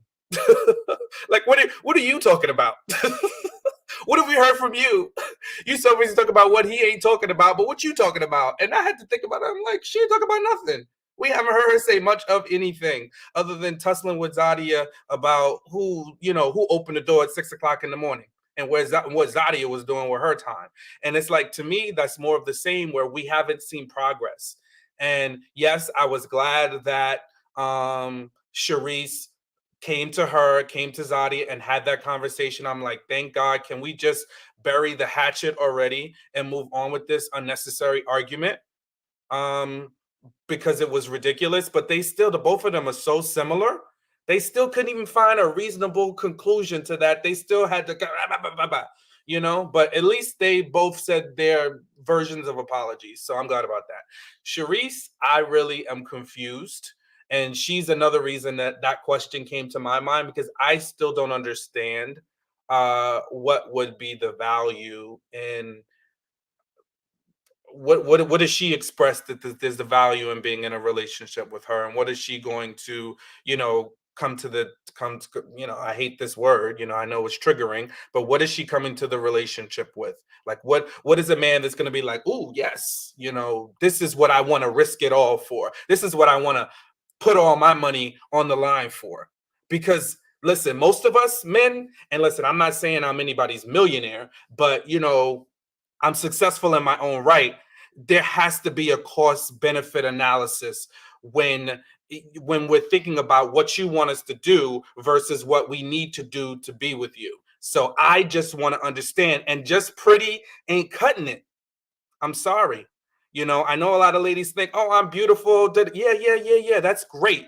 But beauty doesn't lighten the load when I walk through the doors. So I just need to hear it from her. I need to see some lightness. I need to see the ability to even provide. How do you compromise? How do you deal with conflict? And everything that we see, you don't deal with it well. And you actually are not self-reflective, where you are always pointing outward at everyone else. You're busy talking about, he don't talk, he's boring, the guys in the past don't talk. You fussing and tussling with Zadia. You can't just let it go. That to me is not somebody that's going to be light and energy and fluffy and making me feel good when I get home. I'm sorry.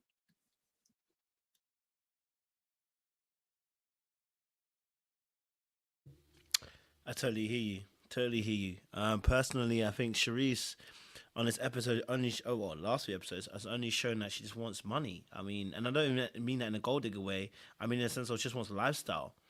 She just wants. It feels like she just wants lifestyle, and she's willing to put lifestyle over the individual she's willing to be with. I think there's some deeper layers with Sharice, but I think she needs to also be aware that her picker seems to be incredibly off. If you're always picking things from a perspective of finances, you gonna miss the other qualities that are essential to somebody dating. So, and someone being married. I think also with Sharice. Her beef with Zadia, for me personally, now we probably end up talking about this anyway a little bit later, but her beef with Zadia, again on this episode, okay, you apologized, said one little apology, and then you're frustrated because you're being challenged again when they're asking you, and when she's telling you, hey, look, this hurt my feelings, you're like, well, I'm not talking about this again. Oh, okay, Sharice. Oh, well, okay. If you don't talk about it again, then you're apologizing now, but you ain't even open to conversation, which tells me, baby, hey, you weren't really finished with that conversation. You trying to play like you were so cool and calm and collected, but yeah, you ain't that calm and collected. You know what I mean? So I felt like with Sharice, Maurice has got this kind of air of finances. We saw him with Gucci slippers the other day, pedicure toes. You know what I mean? The brother's eating good. Like, it seems like this is the kind of guy that Sharice would want, right? Because he's got the smell of money, the look of money, and potentially has the money as well. So, that would be her little, seems like her little, her little, it seems like her little ideas about what a relationship should be are being found in Maurice, because she's willing to ignore red flags, and I can't believe it. You know what I mean? She was like, "Oh, he doesn't talk, he doesn't talk, he doesn't talk," and yet, sis, he hasn't talked since even this episode, and you still happy to go forward with him? Yeah, I was confused. I was like, maybe I'm just not in the age range where I can see it from Maurice, because he giving somebody drop behind daddy, like that's what he reminds me. And so I don't even get what Sharice be looking at, honestly. I'm really confused by her. But I think Kojo, you're right. It's lifestyle over everything. And when you're dealing with someone who do lifestyle over everything, I mean, we're not playing by the same games, the same code, the same nothing. So and I recognize that. So it's hard for me to opine on what Sharice wants out of life, because to me, I wouldn't be sitting 5 seconds with a dude like Maurice. He would have bored the hell out of me. Them suits would not have impressed me, and I would have told him to go kick rocks. So that's just me. But clearly they keep putting her with these grandpas, these old dudes, and that's what she loves it. So she like it. I love it for her. But Sharice is just not ready for prime time. As it relates to that whole disagreement with Zadia, last time we seen, she told Zadia she didn't want to talk about it no more. Now clearly the producers are sending her in to go talk to Zadia again, and she ain't saying nothing. Just like she ain't saying nothing with her convos with Maurice. She just is blah every time she get on the screen. She was talking about accountability, like y'all said, she is taking none. So I don't know what her problem is, but Sharice is the least ready to love out of everybody on this situation. And if she don't send Maurice home next week or whatever they come back, I'm about through with her. So that's what I got.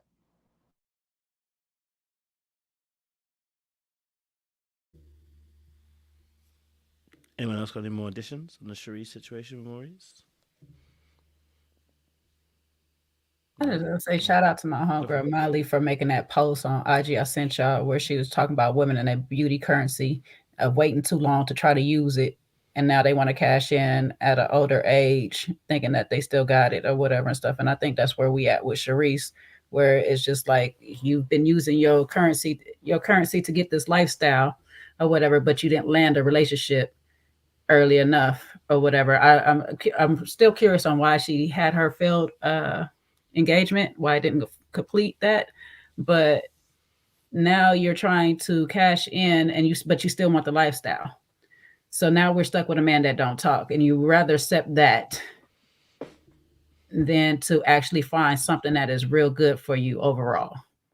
Because I don't get it. Like, I don't know. This is where somebody that's looking for a particular type of soft life, where it's like, oh, I get these little trips, I get to meet and mingle with these people, but deep down inside, those people are not happy because they're drinking at 8 a.m. in the morning, trying to get through their day, hoping that friends are around to be, I guess she wants the socialite lifestyle, but I work at the social life lifestyle club, and I'm just like, these people don't really be happy like that. They really don't be happy like that. Like, their whole thing is to be miserable amongst other miserable people. So if that's what she wants, Maurice is it. But hopefully, if y'all say that she haven't choose, because I can't really remember. I was hoping that she didn't choose him. But if she did, she choosing him, that's what she going for. Hopefully she chose the other guy, so we could see a different side of Sharice, because I'm about tired of the side that we keep seeing this whole time. She's a nice lady. Talked to her before and stuff like that. So I've seen a different side of her, but on this camera, I'm just not seeing it, and it's tiring. It's tiring. And I give her self-sabotage too. We give it to Ashley, but she got it in her too.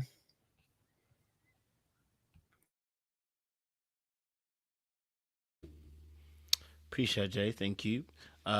Oh yeah, go for it. Sure, you want to think? Yeah, no, I was gonna say, Jay, you made an eloquent point about sometimes us, perhaps maybe that's what's happening with Sharice is, her seeing herself and realizing how attractive she is, and but look, you also have to be honest with yourself when you're at a different stage of life, you can command certain things differently, or your options are going to be limited because we hate to tell people what they can't get, but just really understanding that where you place, and Kojo, I know you talk about this too, where you fall in the dating market is going to be different. And granted, yes, may there be a man out there that can give you everything you want the way you want it, sure, but what are the odds of that happening? Right? We as and the older we get on both sides of the fence, we have to make different concessions. As a man, the older you get, the expectation is the more money you have, because the more money and ability to provide is what's going to make you even more attractive when you're older. When you're younger, you could be stable but have great potential, and more women are willing to risk, take a little bit of a risk with you if you don't have everything right then, because you're young and you have the potential. But if you're older and you're older in the game, you need to come with some things. And on the other end of the side, for women, you also have to understand like what, like, and you're gonna have to be able to talk about it. Like, these are the things that I'm not looking to have kids, right? Because I don't know if Sharice necessarily wants kids, right? So I'm not really looking to have kids. So we can do X. I'm more open to do Y. These are the things that I can do, the things that I've learned in business that can help you with your business. Like, you have to be able to say, like, what are you bringing tangibly to the situation that makes it worthwhile for someone to want to be in that relationship with you. And I add to this because I know I don't want y'all to get confused. I'm not saying she's tapped out at her currency level as far as beauty is concerned. She's not. However, when you chalk it up to a man with money, you're now competing against younger women whose currency is still more higher value than yours at the time. So she wants this man of a certain particular financial status. And as much as y'all hated Canvas Savios for telling y'all, but the truth is, when a man has a lot of money, he got way more options. And even Maurice, with his quiet speaking self, got options out there that she would potentially be competing with. So it's just up to him if he wants to settle down with her or if he wants to use his money to get him something else or whatnot. And that's what I'm saying, is that she's waiting too long to try to keep having so much demands that she wants, that sometimes you got to let some of these things on this list go when we get to a certain point. And we just need to find a bracket, a comfortable bracket. Not saying she got to go way low below what her means are or her own status. Like Vern says, like, I'm not trying to go below what I'm making, but you got to find you a comfortable bracket. And sometimes people in suits and all that is just not the one. He can be in a regular everyday clothes and actually be in a reasonable bracket for you and still is looking to look at you as the woman that he wants. So she just has to be more reasonable in her approach on what she's choosing right now.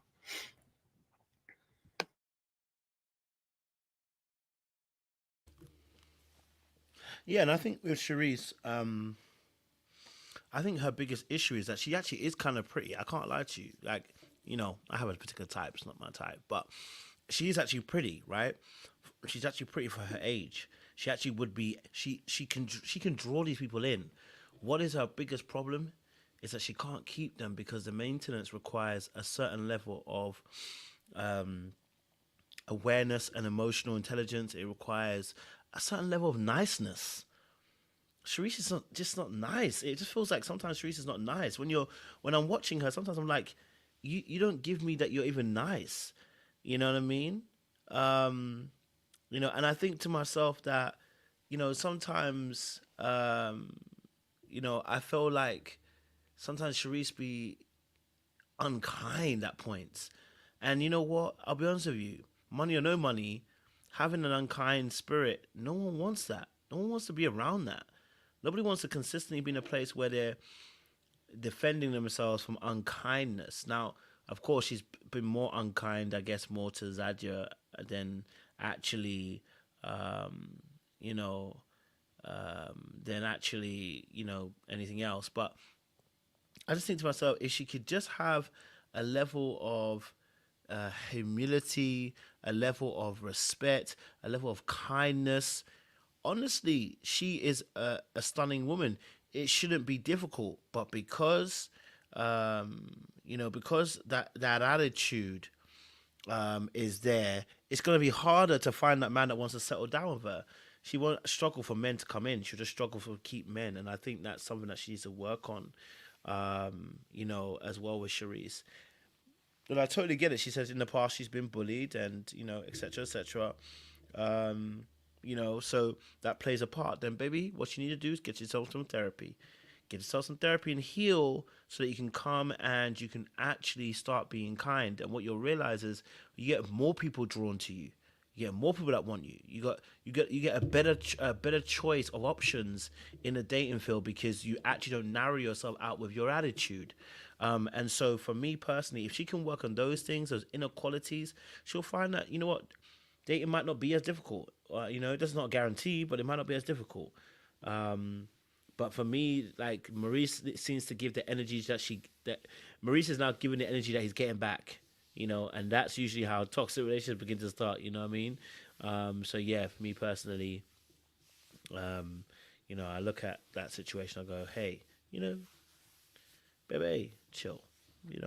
Chill. Okay, cool. Let's go.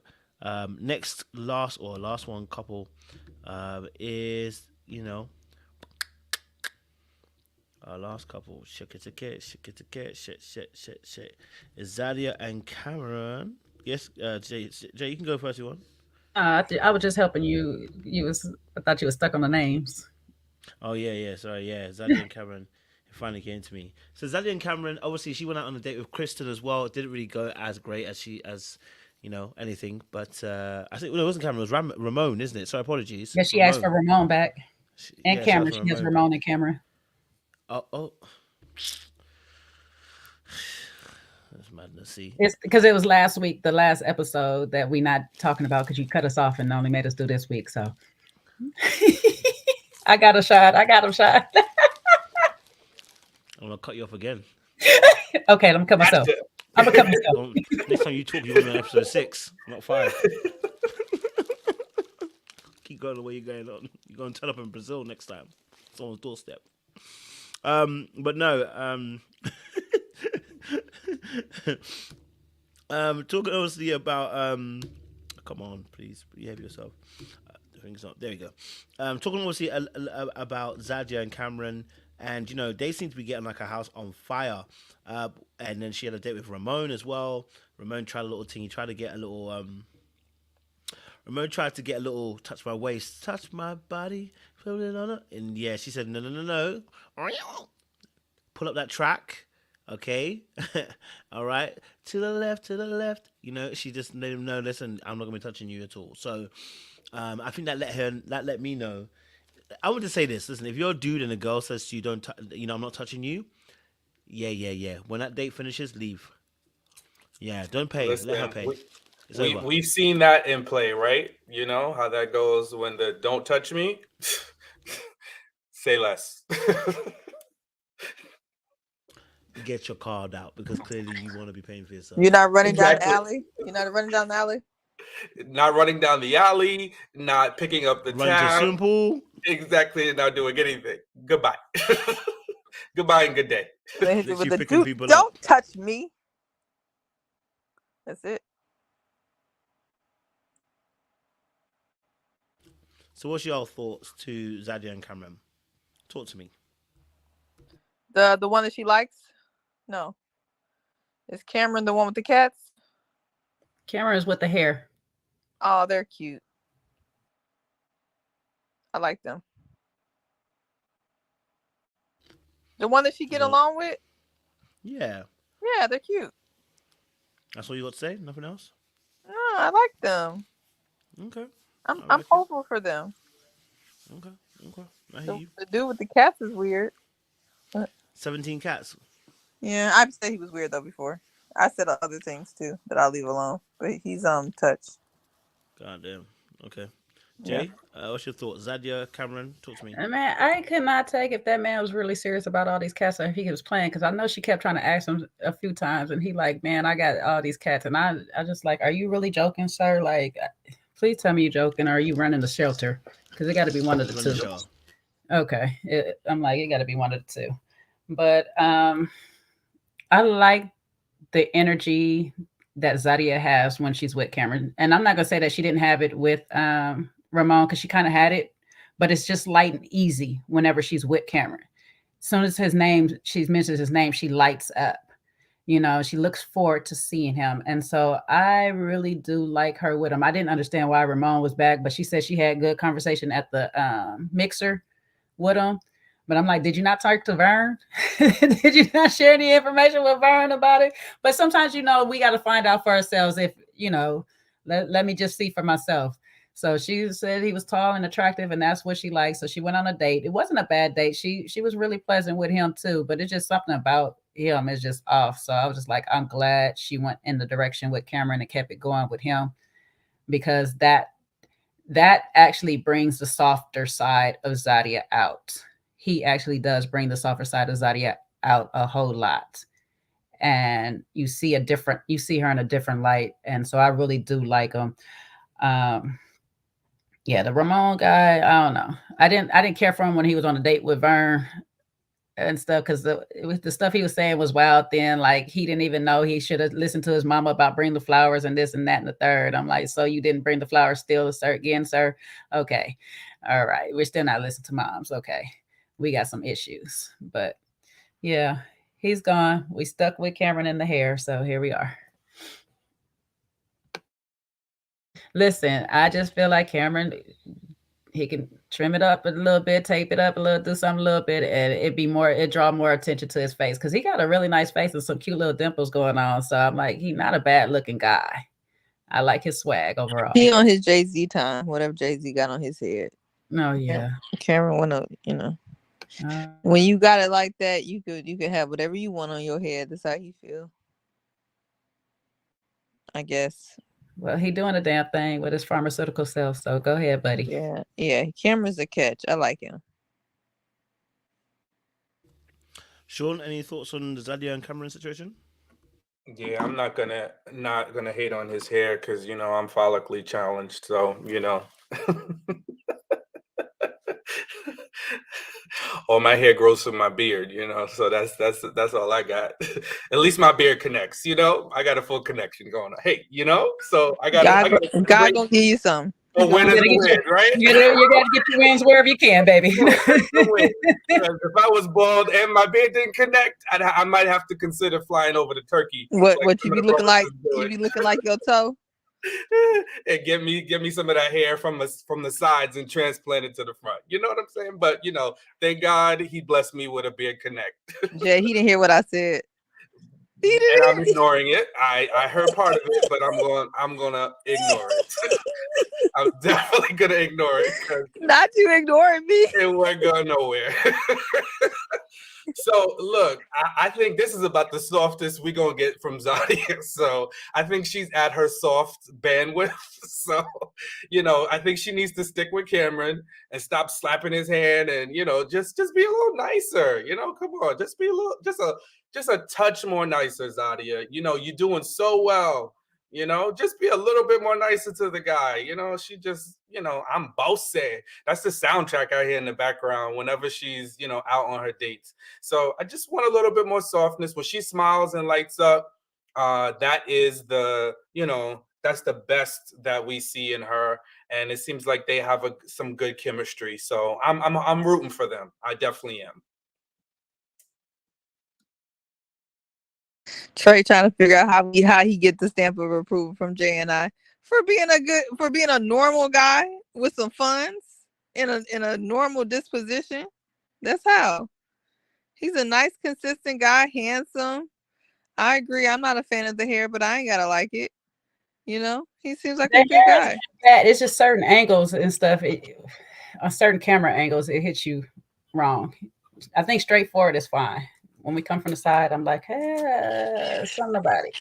And I like the confidence that he exudes. Like when you with somebody like Zadia, you can't come, tiptoeing in your Jordans. Like you really gotta come correct. Come with some force, but not being like over, don't overdo it. He got that quiet confidence about him. And I think this is a good example of showing you what a man with quiet confidence can do to a woman who people think maybe he can't soften up. I think Zadia softened up a lot, and he ain't even doing too much to make that happen. This is just a man being a man. It's so simple. It really is that simple. Just be confident. It really is, Coach. I love a good man. I think people make it more complicated than it is. Like, just be a man.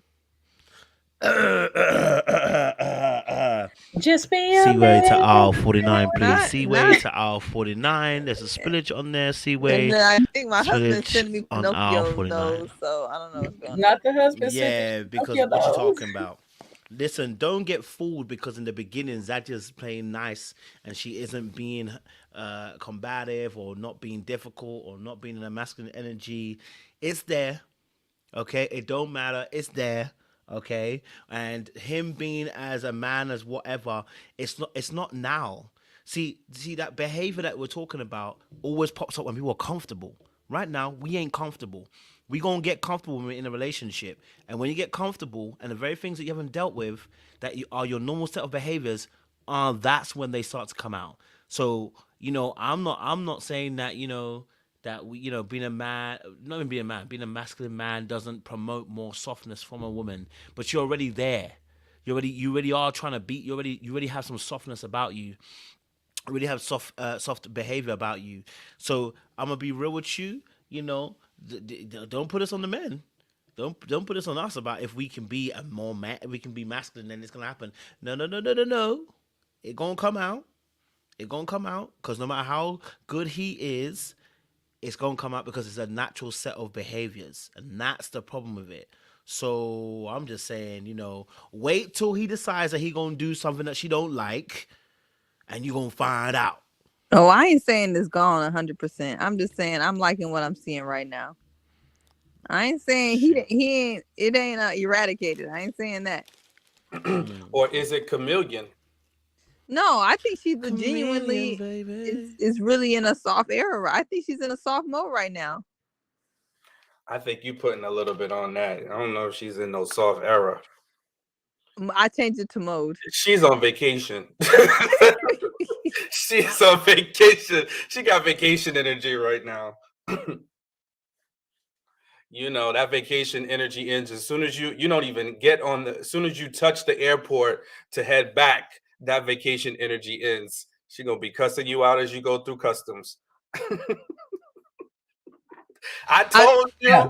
The way I went to customs, anybody can get cussed out. I do want to see another. I'm gonna have to replay that finger to face for Dante, because that honestly is one of the funniest things I've ever seen. So she be done cussed you out. I about told to you to choose your put ass. my passport in the front pocket, not the back pocket. Now I can't even find it right now. Stupid. Yo, you're stupid. Sean, kill I'm me, triggered. then we found out. Oh, We found out he wasn't ish either. So I mean, you kind of knew that from the beginning. But Jay, you got to give me credit because I manned up. I stepped in. I manned up. Who was You there? did. You did. No complaints. So You did. let them know there was no sass. I was like, baby girl, I got you. Boom. Come on now. And that's how us real men do it. You know what I'm saying? Wait, So, You was about to give me too much conversation for a second. I was like, Sean, just call the front desk. yeah. He was about to start asking me all kind of questions. Well, where did you think? No, just call the front desk. I saw it because you was about to be like, you got one good question left. Oh, you got one good question to ask me. But let me tell you, Sean. Let me tell you. You were in your super masculine calm bag, all Jamaica, and guess what? You didn't get no arguments out of me. You didn't get. Well, I think you got a little bit of argument out of Jay, but not too much. That's because Jay was already frustrated from customs. I'm just saying. Did you notice the difference? You didn't give me not a single bit of sass. You didn't get no sass back. I'm saying, look. Okay. Not Coach, I Okay. eat the popcorn. Seaway up to aisle 49. Seaway to aisle 49. There's a spillage on there. Seaway. No, that's There is a the spillage on there. We have a cleanup in the BS aisle. The B. Yeah, there's a mess in aisle 49. There's a mess in aisle 49.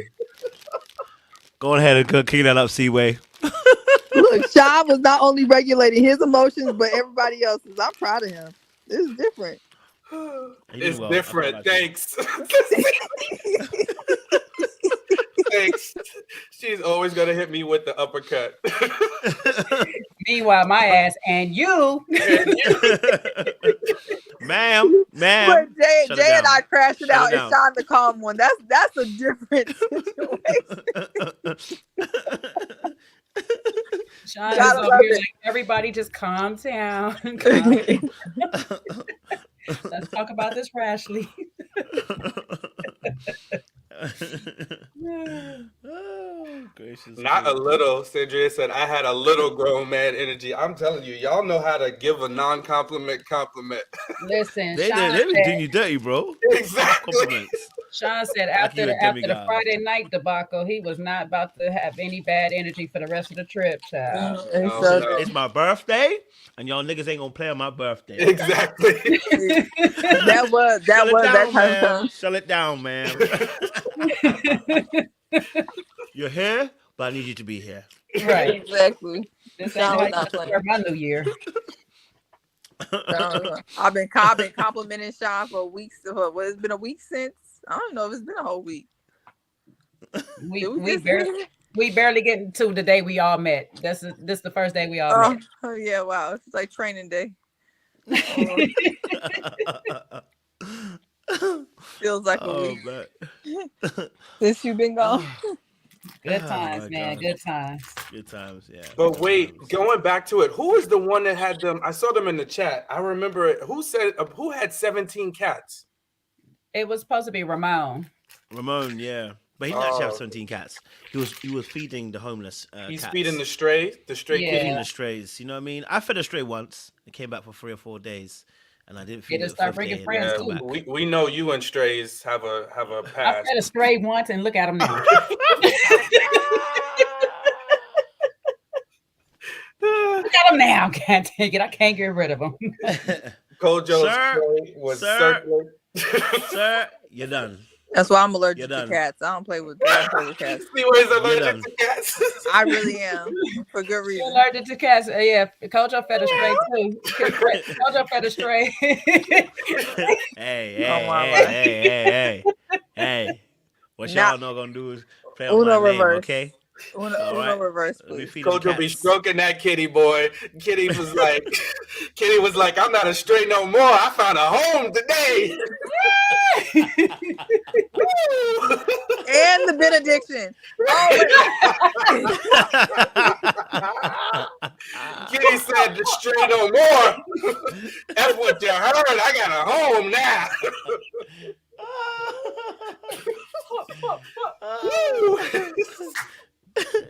Good times, man. I do have a question though.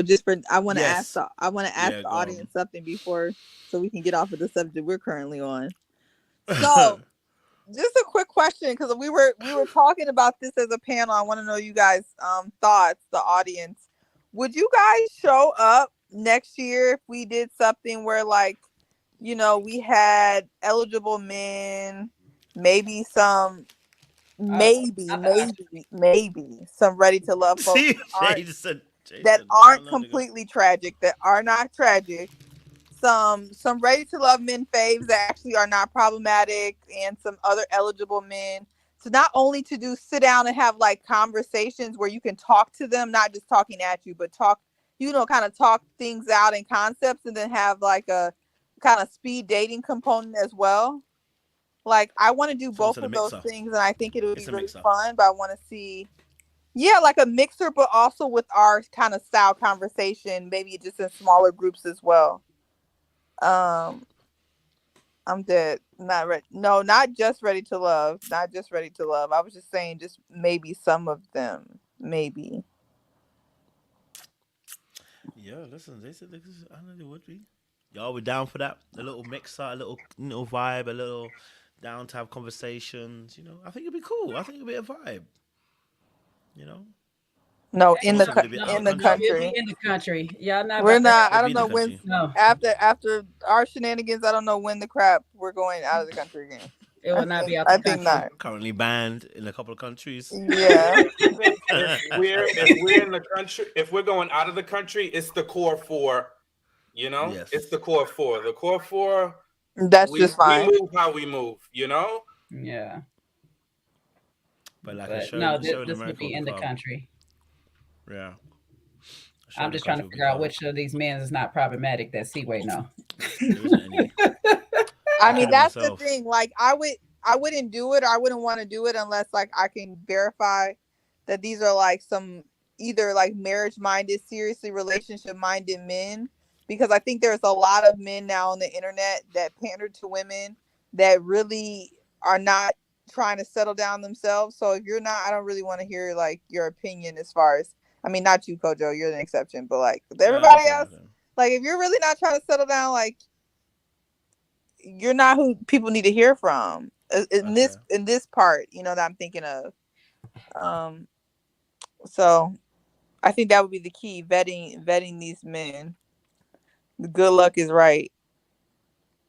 Well, if you can find these men, then why not? If we can find some, marriage material men, why not? The cities would be interesting, guys. We have to figure that out where we have the most. I know DC showed a lot of love. Atlanta showed a lot of love.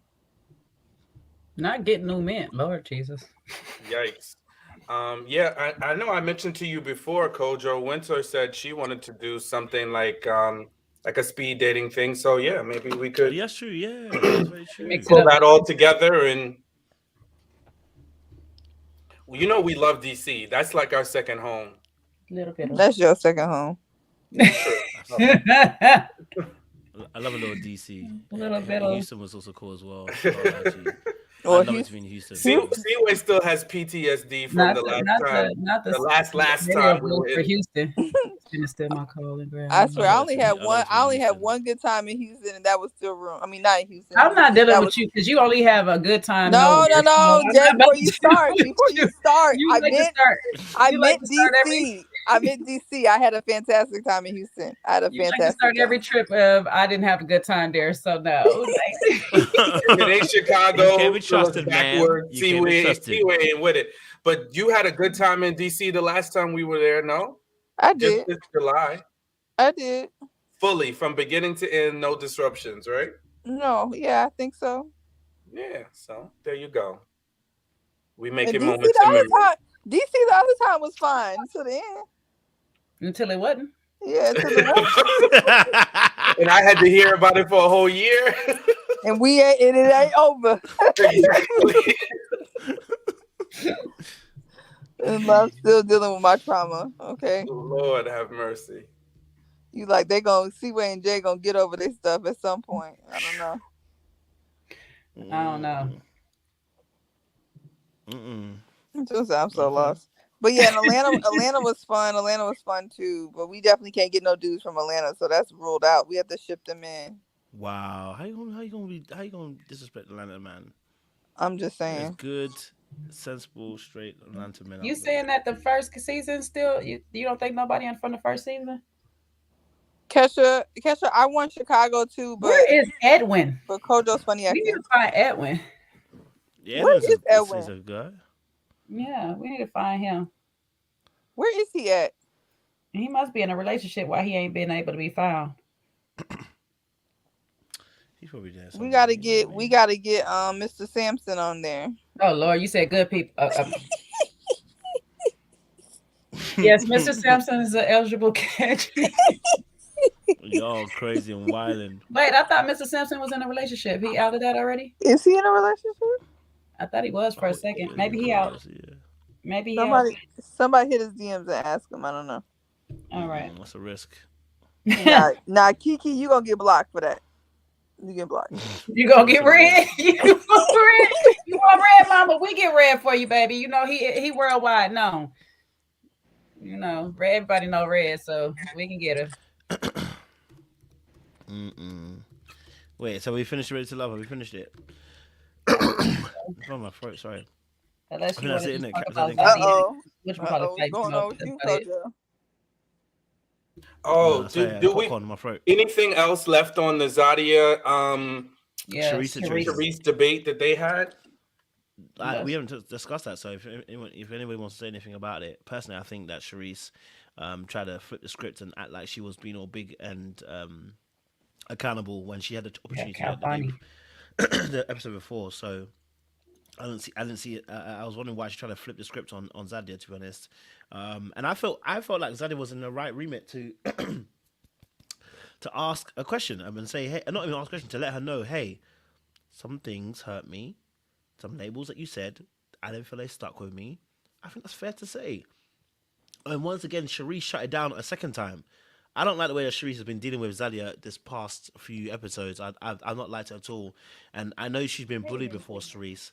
But right now you're becoming the bully, and I need you to stop. Like you need to look at what you're doing, and I'm not seeing that from Sharice and that kind of self-awareness. And then you apologize and said, you feel like you've apologized, and basically she just get over it. And it's like, that's not how it works, darling. You don't apologize, people get over it. That's not how it works. And it did feel personal because you made it personal and you snitched, and then you're celebrating you snitching and saying you're calling out a liar. Well, this kind of lie, we don't need to call it out. You talk about it. You talk about it behind the scenes. We know she lied already, whatever. But you want to hold her accountable. You tell Zadia behind the scenes, hey, babe, you know that wasn't the truth. So what's going on? But you didn't do that. You outed her in front of Tamika, and that for me was bully behavior. You know what I mean? And you labeled Zadia the bully. I think you the bully. You know what I mean, for doing that. I didn't like that at all. That was not nice at all. So yeah, I feel like she tried to flip the script, Sharice, a little bit. I mean, I just kept saying it for weeks now that she just keeps moving the goalposts. Every 5 seconds is something different and stuff. So now when Zadia finally apologized, she can't give one in return, which is really weird because Zadia's saying, listen, what you try to do is try to shame me in front of everybody about my personal business. I didn't bring them in. I respected your wishes. I didn't bring them into the house. Can you understand what you did wrong? Well, now it's, oh, well, you lied. Well, I lied after the shaming. Like I don't owe you nothing. Like I don't have to tell you what I was actually doing outside. I'm grown. But the thing is, now it was first, well, I don't want people in the house. Then you woke me up. Now you out here out in the streets. So what? So what? I am grown. I apologize for waking you up. I am sorry, my bad. And she still wouldn't kind of let that go. Well, you don't need to be waking me up or whatever and stuff. Okay, I won't do it anymore. I'll make sure I will not call you anymore. And it was just something. And to use, oh, well, I was bullied as a kid. And I sat up all night talking to God, saying if I should talk to you about this or whatever and stuff. Like, talk to you about, like, coming to me as a woman to say, hey, I apologize for having to out you out, but do you understand you disturbed my sleep? That's easy to say. And she could sit there and say, well, I apologize for disturbing your sleep. It is what it is. You don't have to try to call her out as a liar. We all see it. We all see what she did in that moment and stuff like that. She want to protect her cooch. That's her cooch. Why are you worried? That's my thing. Why are you worried about what's going on in her private life? That's none of your business. You are not her mom. You're not her big sis. You're not her guardian. Let her go on about her business on that part. She don't have to tell you the truth about that part. So that's why I'm like, Sharice, like you said, you're being the bully in this moment. You have this high horse about you. You have a chip on your shoulder, like you want to look down on Zadia for, being a grown adult and doing whatever she's doing out in these streets. Like, I don't get it. If you don't want to be out there, you don't have to be out there. She didn't disrespect you and bring anybody home. And on top of it, when she's telling you that why I got to be all kind of bees and all this stuff, you go into the confessional and say, well, you need to ask yourself, what are you doing to be called all these bees? Why are you just volunteering to call somebody out their name? Because they're living their life. That's crazy. That's what you need to ask yourself. What is it in you that makes you feel some type of way that you have to call somebody out of their name because they woke you out your sleep or because they're out past like whatever curfew you wanted to set for them? Like, that's like me trying to tell Sean what he can and can't do with his peen. Like, that's crazy to me. I'm not his woman. I'm not his sister. I'm not his mama. I'm not his girl. Like, I cannot do that. So I have to just control what I can control. She woke you up out your sleep. That's what the apology is for. Left it for there. And then when she's sitting there saying, hey, this is what it made me feel, be an adult, hear her out. Say, you know what? This was not my intent to make you feel this way. Or if it was, well, you know what? Hey, I'm sorry you felt that way, but I did it because of this. And let it be done. But to come with a fake apology or a fake, I'm the bigger person and I've been talking to God all night, so here I am to talk to you. And then as soon as the person say, well, let me tell you what it is about me or whatever you did to me to make me feel this way. No, I don't want to have a conversation. Shut down. That's a bad trait to have. And even going into a relationship, you're going to carry that same energy into a relationship with a man. And so when he get to trying to tell you, hey, babe, this is why this happened. No, I'm done with it or whatever. But because it's not really resolved, a week or two later, you're going to be back at his neck crying about it because it still wasn't resolved because you didn't want to hear him out and come to a conclusion between the two of y'all, concise between the two of y'all on how to make it work to go forward. So at this point, it's like, I agree to disagree with you about this situation because I don't like what you're moving. That's how she want to leave it. And it's like, don't come back to Zadia no more then. I don't care if production tell you to do it. Just tell them, nah, I ain't talking to her no more because we ain't going nowhere.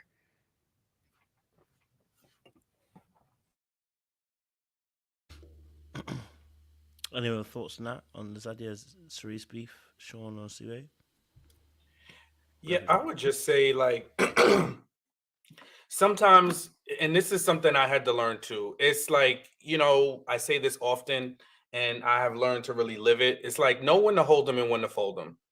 And if somebody comes to you with an apology, first of all, you got to give everybody room to be themselves, right? So if somebody comes to me and says, hey, listen, I did X, I apologize, off top, I'm accepting your apology. You know what I'm saying? This isn't the time for me to double down and try to teach you new lessons, teach you how to do what I want you to do the way I want you to do it. Accept the apology, because it takes a lot out of anybody to apologize anyway, especially when sometimes we get so dug in on being right or wrong. So there's no need to, once the person gives you an apology, accept it. What you do after, that's your business. But I just don't like when people do that. It's like Sharice did it to Zadia, Zadia did it to Sharice. If somebody's apologizing, just accept it as long as they're saying a true sorry, which I think they both did in their own rights. And then just learn how to move on. At the end of the day, everybody's not going to understand you the way you get you, the way maybe your friends get you. But for the greater of good of situations, there's no need to keep holding on to ill will with folks. We all are willing and able to move around. So that's what I think. I think, like, listen, if somebody's big enough to apologize to you and it's about as genuine as you can detect, accept apology and move on. Don't try to teach them a lesson and do a play-by-play breakdown on what they did wrong and why you did what you did, because it's not going to go anywhere. You're going to take the wind out of people's sails, and you don't make progress in communication and in conflict when you do that. So I think that's what I think about their little back and forth. That's a good point, to be fair. Know when to hold them and fold them, I personally do think, yeah, I mean, listen, look, you do want to accept their apology. I just feel like, you know what, like, at the end of the day, I think I see what Zadia was trying to do. She's trying to let her know that there are some things that also hurt her, though. You know what I mean? Like, and I think, trying to let Sharice know that, hey, you're apologizing, but do you know what you're apologizing for? I think that's a key thing. What's the point of you apologizing if you don't know what you're apologizing for? Then it's a waste of apology. It's not an apology. Like, do you know what I mean? Like, I need you to understand what you're apologizing for. There were things that were done to me that hurt. You know what I mean? Like, hey, when you called me X, Y, and Z, that really did hurt. That's what you did. And I I'm not even asking for an apology on that one. I'm just saying to you, those are the behaviors that are making me hurt, because I want to let you know so that next time I don't have to say it again. You get what I'm saying? You now know, So I think that too, that's what I'm saying. Sharice at that point should just let her okay, cool. You want to let me know what hurt you? Fine. Thank you very much for sharing that. I'll now know next time. When you are that person who says you're apologizing, you should come in humility. You should be coming with humility, and not with arrogance. The person saying that you've done some things to hurt them, let's just listen and hear what they're saying, take it on board, say, okay, thank you. Next time I'll make sure I won't do it again. You know what I mean? If it's possible within that reason. So I just felt like Sharice was still dismissive. She wanted her, and partly Zadia did it in the first one too as well. But it's like Sharice wanted the apology to be done, and then the whole thing be done. But it's not. It doesn't work like that. The apology doesn't erase the what you've done. The apology is a good start, right? And I'm now going to explain to you the parts that actually hurt me in what was done. And I feel like Sharice was trying to get it over and done with quickly and like, oh, I've apologized now, so be okay. When people are like that, they're not sorry. They just don't want to have the bad blood anymore, right? Yeah, you don't want the bad blood anymore because every time I see you, I'm causing you mayhem. So you don't want that anymore on your doorstep. Now you want to make it all cool, but it's not really about you actually apologizing and being genuinely remorseful and sorry. If you were, you'd have sat down and kept quiet and be like, okay, what's the grievances? Okay, cool, X, Y, Z. Okay, well, okay. Maybe you might even apologize again. Well, I'm sorry again. My bad. I didn't know I was doing all that kind of stuff. I'm genuinely apologizing from the bottom of my heart. When people are genuinely invested in trying to apologize to you, they take into account all those things. People who are not really want to get the thing over and done with really, really quickly because they don't care. And I felt like Sharice's apology, she ain't care. She ain't care. She just tired of having the beef in the house. She ain't care. You know what I mean? Yeah. I mean, that's my perspective, though. But, yeah. I still hear what you're saying, Sean, as well. To receive it and to move. Any other thoughts on Zadia and Sharice, guys? No? Well, if that's the case, then Sean can do the honors and give us the beautiful, beautiful, beautiful, beautiful, beautiful benediction. All right, so we'll start out with Ashley, and I know we gave her a bit of tough dialogue tonight, but hopefully, if she's watching, it's all in love, and just kind of what we see in order for her to really truly get what she wants, right? So sometimes we got to make substantial changes in life if we really want to get the things that we desire the most. And for those long haul things, we have that age old expression, right? Diamonds, it takes pressure to make diamonds, and you got to do some work. And for anybody like her, when it comes to regulating your emotions, making sure you are healed from your past wounds, whatever they may be, whether it's a previous relationship or relationships, or whether it's things from your childhood that have plagued you, right? Because ultimately, we all are versions of our younger selves. So if you still have room to grow and heal, make sure you're doing that work before you get in a relationship, because as we all know, the relationships we're in are just mirrors, right? So it's going to reflect back to us the hurt, the pain, the parts of us that are unhealed, the parts of us that still need to grow. Those relationships are going to bounce those things right back at us. So if you're getting drama, if you're getting hurt, if you're getting unmet expectations, it's bouncing back to you. And just also, in any relationship, whether it's friendship or a non-platonic one, be cautious on what you're giving if it's not being asked of you. And if you're going to do what's not asked of you, don't hold that person hostage to what you chose to do proactively, and expect for them to do things, for you in return. Next up is Vern.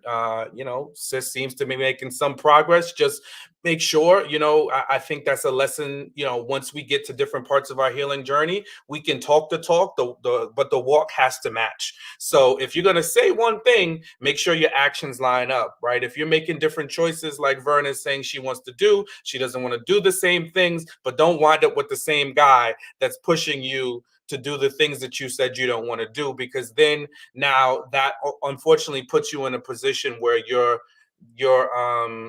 words are going to be doubted in the future, and sometimes the wrong person will take advantage of you. So make sure your words line up with your actions. And last but not least, Zadia. Look, Zadia is going to be Zadia. We love her for her feistiness and her ways. Seems like she's making some changes. Looks like her and Cameron are, hitting it off like fish and grease. However, we just want to see just a little bit more of the softness, Zadia. A little bit of the niceness. Men's our egos can be fragile, and if you like us, don't tell us don't touch you. If it's just a slight touch, right? We know your body is your body, but come on, like just give us a little. don't touch you. Can, it can, if you keep with that narrative, it can kind of, begin to push us away. So, and when it comes to conflict, know when to hold them and when to fold them. And then Sharice, I don't know, Sharice. You really gotta not just assess what you want from the man, because I think you're clear on that, but understand what you are going to bring to him, what is going to be of value for him to be in relationship with you and want to sacrifice for him, that you want him to sacrifice for you. What are going to be those benefits? What are going to be the things that are going to make him want to be in your presence, and also giving you all the things that your heart's desire? So those are some things to sit on, to think about, and to be able to discuss. And also, look, if you want a man to talk more and you want more substance and depth, sometimes you can show him better than you can tell him, right? So let's see your depth. Let's see your substance, right? If you're looking for that, share a vulnerable story, right? Hey, listen, this is something that I've learned along the way in relationships. And these are one of the things that, I picked up on my last relationship. Is there something you can share? Those examples, those ways of working together and not just demanding, are going to get you better outcomes. And back to you, Coach.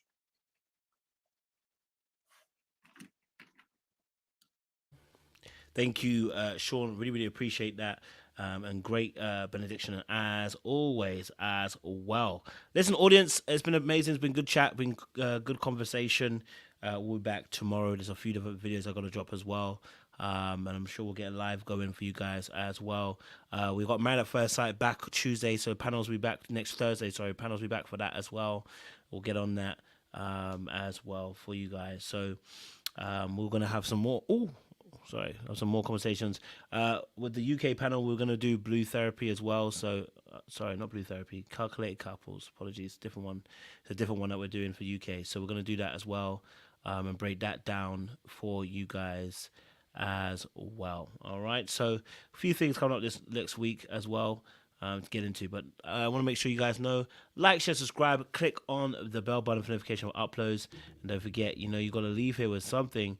But we're going to leave here with our good sis. Not on my watch. Not on my watch.